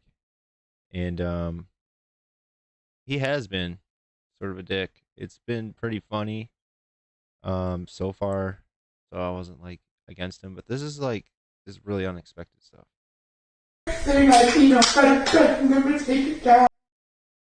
So just to give you context, TTS, people find out all the personal information about these people, and then it'll get through TTS one or two times. And somebody said something to Fatty about when he was like evicted from his house, his cat got taken away, and there's like all these rumors that he's like an abuser of his cat. And okay, that's the setup for this situation.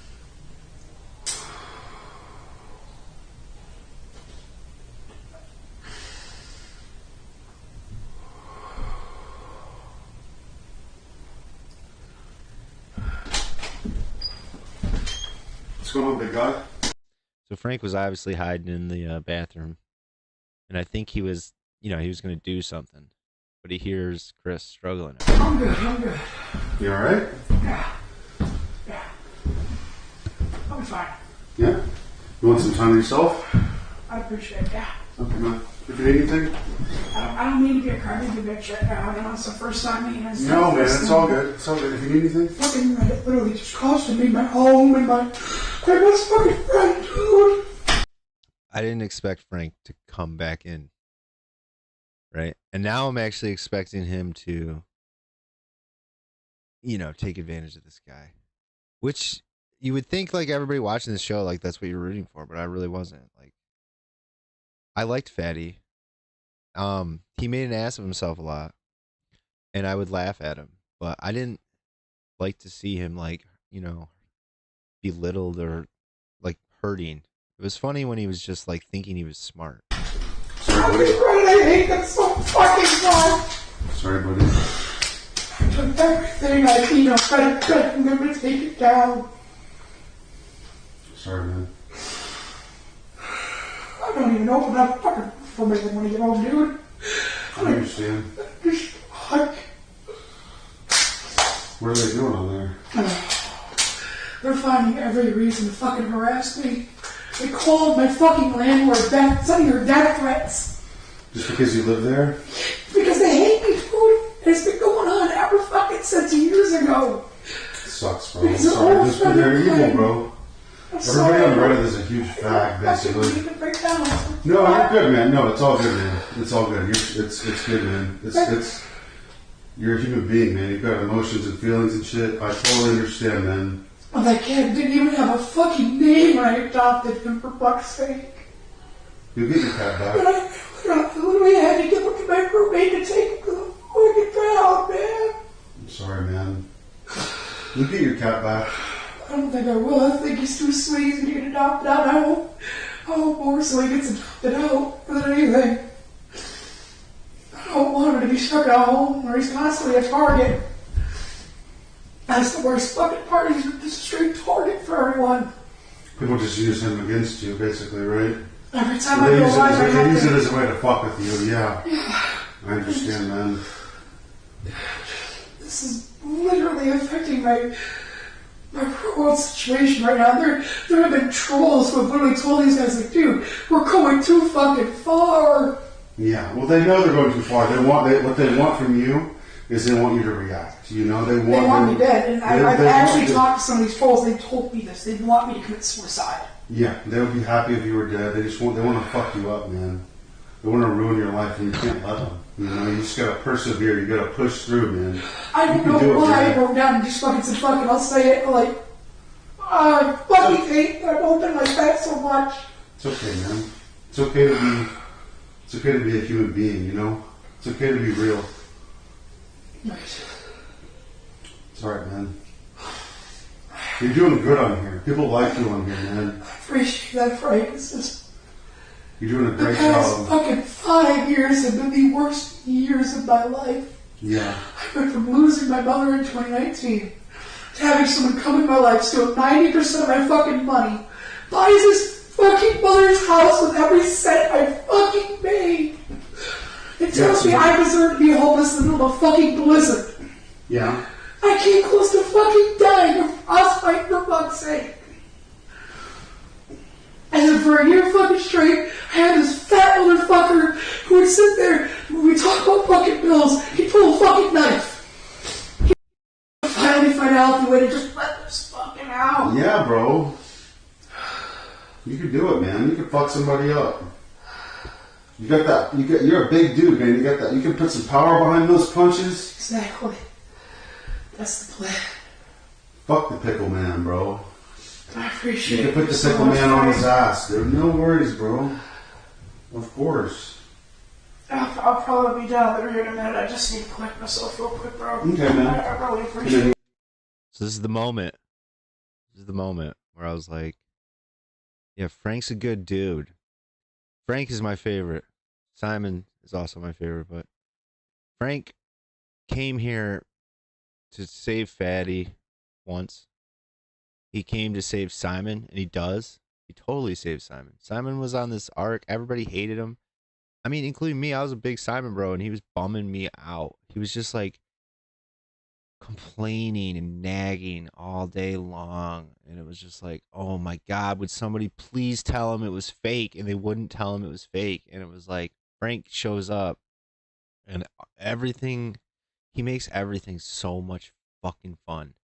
And he does things like this. Like when things are real, it's like Frank's the only one that steps in.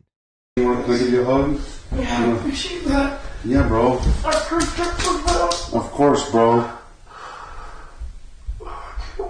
It all made me try mine. Yeah, man.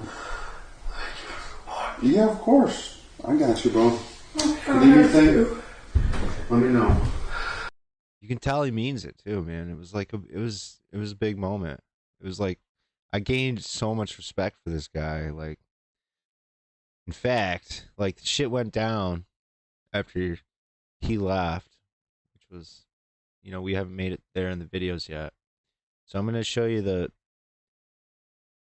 Let me show you the intro. So the videos have started getting good, because now I'm to the footage that I didn't record on YouTube. And you'll start to see things. Somebody could order like, that. I have Somebody order that. all the chapters going now, and I plan on, once I finish, to go back through and fix all the earlier stuff. But I'm starting to get, you know, intros, and then I'll have some text in there explaining things.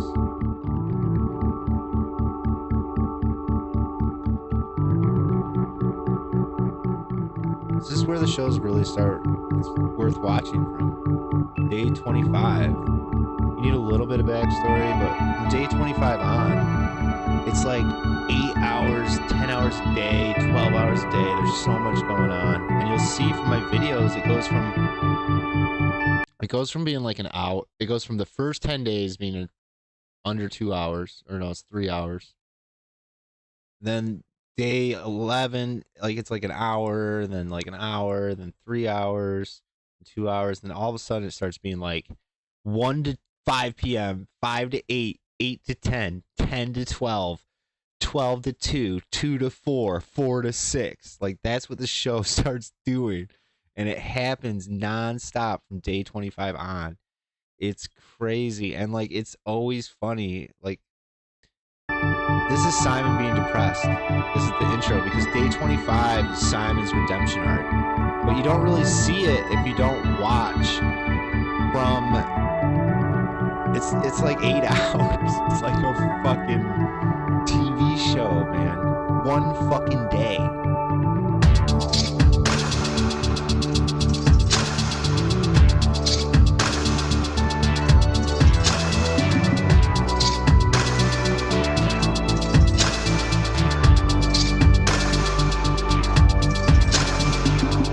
The big moment is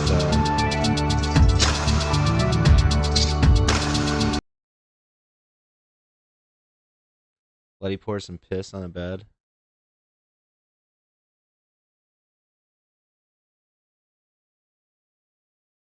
Oh, come on.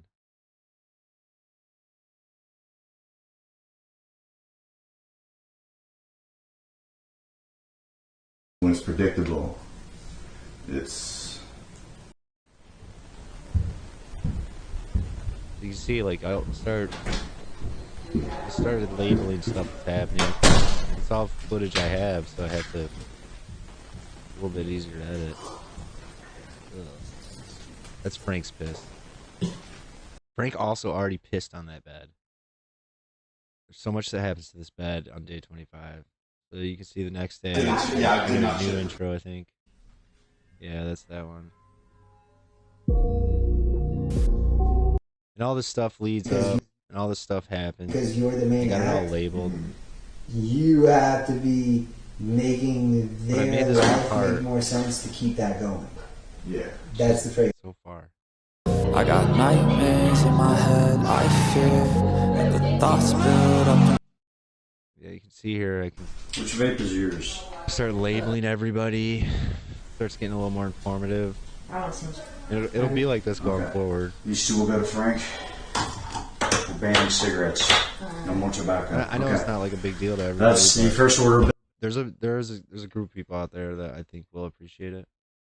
And, you know, every video is taking me, you know, less than 5 hours, and I'm getting at least 10 to 20 hours of watch time out of it.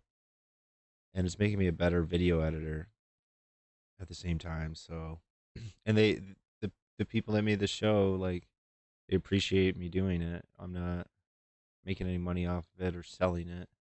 I'm just promoting the show. They're going to be releasing a DVD, but, you know, it's like, I'm guessing it's going to take them a lot longer than 6 months. They think it's going to be 6 months, but we'll see. Business, second order of business. This is room freshener. You're one of the few people that clean. It's probably more powerful in your hands. Alright. It can increase the smell profile of any room. Now that we're done with all the bullshit. Who pooped?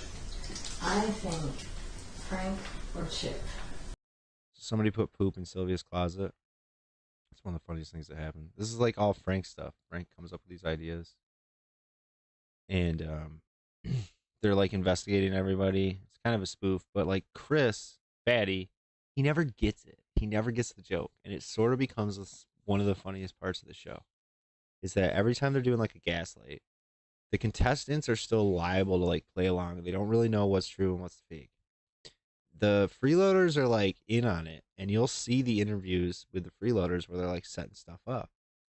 But Chris doesn't get it. He always thinks it's real. So they stop even trying to get him in on it, and he always takes things so serious. And what happens is Letty put the poop in the closet, okay? And Chris takes this like, he like falls in love with Letty. And it becomes a joke that everybody's trying to hook him up with Letty. And he ends up like selling out Simon to like defend Letty for a long time. And then Simon, like, you know, the whole time he's just like, you're an idiot. I can't believe you're selling me out, blah, blah, blah. But we all know what's up. I edited this part because after Simon left, that people would want to vote he made a music video about being on the fish tank. And he addressed this day specifically, right? and I've been like waiting in the editing. Like I've been waiting to get to this time frame. That's why I'm doing a live show now, because I'm probably gonna disappear again.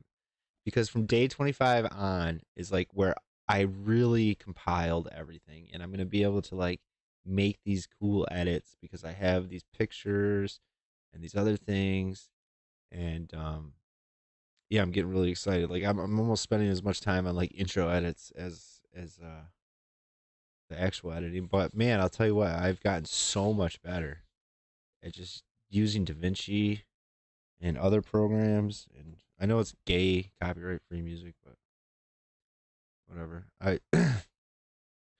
And every time I like post one of these videos on one of these fish tank discords, I get like 100 views in like hours. But I don't really want to like keep advertising it until it's done, because I'm trying to just make it like an archive that if you ever wanted to know what it was, you could actually experience the full show. But let me show you the Simon arc. And what was really fucking neat about it Now look. Wow. was Simon watched it. And he's my only comment on the video. That's Simon right there. Gave me a laugh. Gave him the reply. Thanks for checking it out, Ty. Simon Bro for life. So I'm going to show it all to you now.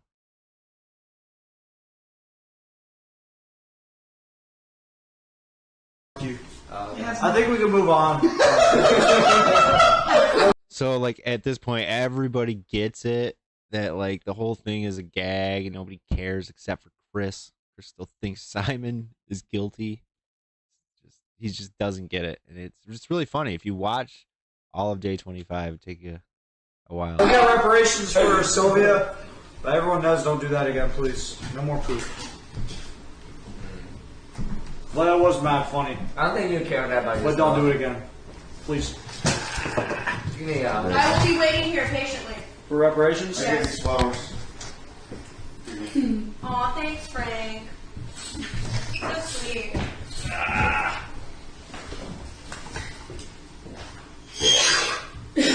This bit sucked Simon still pulled AW. You know what's up. Simon broke the fish tank! Yeah, he did. We know the gang, bitch. Thanks to Frank. It's Yeah, teamwork. we know the gang, freestyle. I done broke the fish tank, yeah.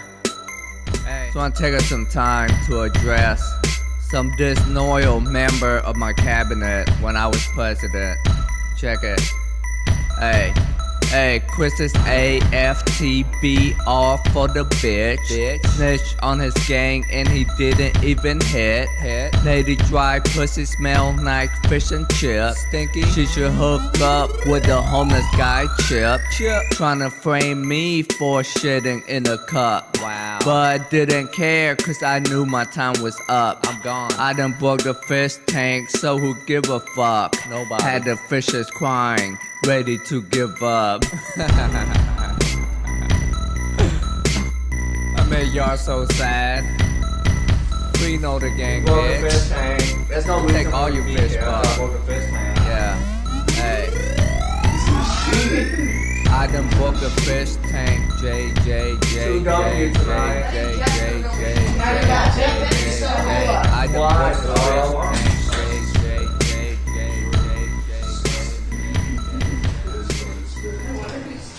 Let me go home in peace. So this is where I'm at in the editing cycle at this moment. I never intentionally tried to capitalize off Fish Tank, but when I found out it was like we were helping, it became like a thing that I wanted to do.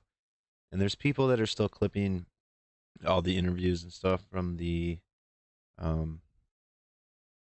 live streams that the people from the show are doing.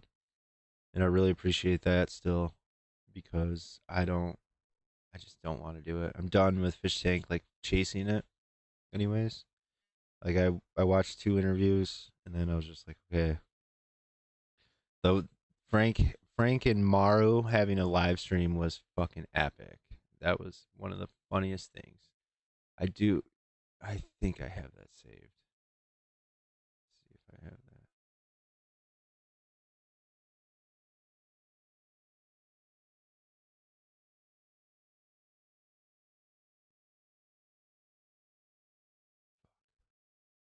Why did I not save that?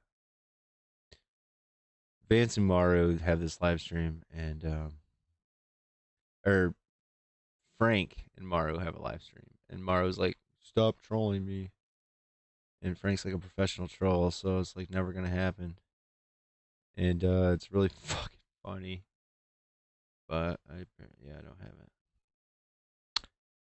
The show did raise $15,000 for Fatty to get a trailer because he was homeless on a GoFundMe. The last thing I'm going to show is the Frank is God video.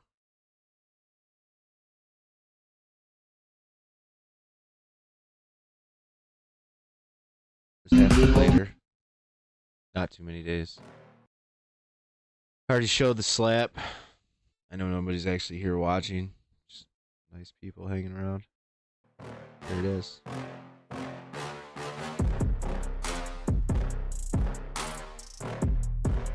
Fuck.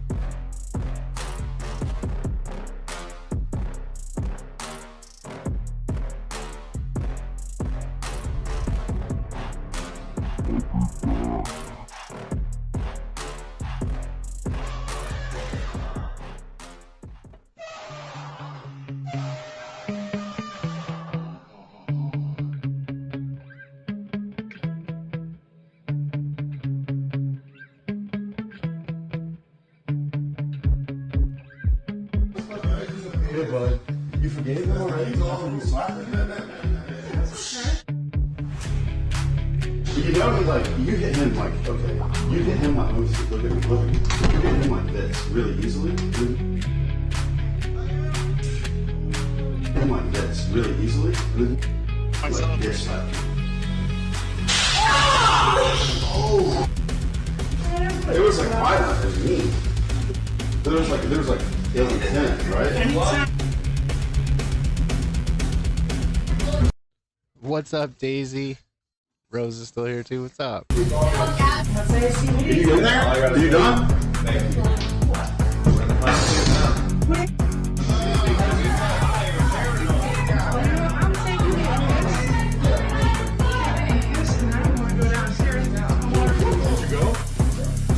Like piss? Yeah, you fucking threw that shit in my face, bro. You got piss in your face? You threw everything on my face. What, the door? No, I didn't mean to the door. The fucking thing that was getting the wolf fell. Oh, are you okay? You good? You gonna slap me? Really? You good? They don't believe me.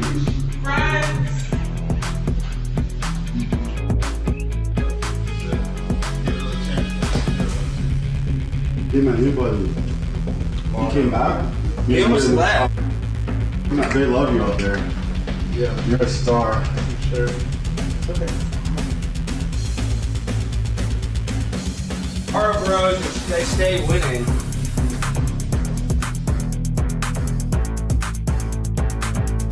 Dude, you had your bag packed.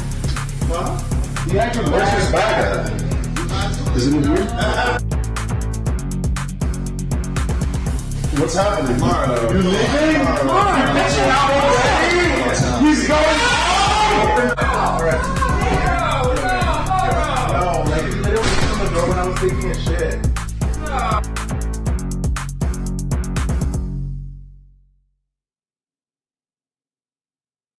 So I did actually find the interview. I'm not gonna watch the whole thing, but you can see this is genuine hate. A lot of people who I've met who talk about you say that your voice, they thought you were getting. And then I know. 5 minutes of me getting there, you left. Stop lying, Frank. Leave the character. Leave the character behind. It wasn't 5 minutes. It was like an hour. But It wasn't like an hour. It really wasn't. Like. Stop lying, Frank. Frank, leave the character. Well, I did leave. It was because of you. But I just felt people who were watching the show that day knew that I wanted to leave all day. I just felt like shit all day, and the producers knew I tried to leave like 2 times and Yeah, you tried I to didn't quit a because of second time. You already I quit didn't once. quit Why'd because I you was a want to quit freeloader. again? I didn't quit because I was a Definitely didn't freeloader. quit. You quit super quick. So did you quit the first time? Did you quit the first time, or and did you quit the second time? What do you mean? You left 2 times, I right? played my role and I left. I You played my pussied role and I out. left too. You pussied I out. played my role and I left. I played my role and I left. You left with tears running down your face. I didn't cry. Stop lying. You Don't bitched lie, out. Frank. You said I Mario looks so fucking dumb in this video, dude. threw some I beers in didn't your bitch out. bathroom. I You left had a because big I left camera. You because like threatened to sue. stop fucking. I never tried. I never threatened to sue. Stop lying, Frank. Stop lying, bro. Like pathetic. seriously. You're pathetic. You know you're pathetic. You're pathetic. I wanted to slap the I shit out of didn't. Well, why didn't you? We met. We met a day before. We were together the whole day. The day before the fish tank situation, and then you went to the basement after I went to the basement. You had enough time to do it. Why didn't you do it? If you really wanted to do it, you could have done it. What do you mean? You want me to just like slap you unprovoked for no reason? Well, that's what you're saying. You wanted to slap me. Why didn't you? Why? We should have played the slap game like you and Chris did. That would have been fun. Well, you're saying that you wanted to slap me. Why didn't you? You had like What do you mean? so much time. You just want me to You're hit you? saying that you wanted to slap me, bro. Like, Yeah, I wanted to play the slap game with you. That's what I'm saying. I wanted to no, play the you slap you said you wanted to slap me. You had more than enough time to caught do up. it. You're caught up, G. Huh? You're caught What? up on one thing. I wanted to play the slap game with you like you did with Chris. Okay. Well, you had more than enough time to do it. You could have slapped me if you wanted to. Not really. You left. You left real quick. You got your bag. No, but the day before. So as you can see, the drama continues outside of the tank. It even gets to the point where Frank even says it's on site. Whenever he sees him, it's on site. Maru is a fucking piece of work. So yeah, I will be talking about fish tank more, unfortunately. So I'm gonna be releasing more of the episodes, the days. There's a lot. They're gonna be coming out in 2-hour segments as quickly as I can possibly do it. The boringer the stuff is, the quicker it comes out, basically. But yeah, thanks for everybody for hanging out. Whoever was here. This video will still be available. I'm probably gonna watch it, edit it, that kind of stuff. But thanks for checking it out. Fucking out of here. Peace out, everybody who joined. 100. Oh, create account. Get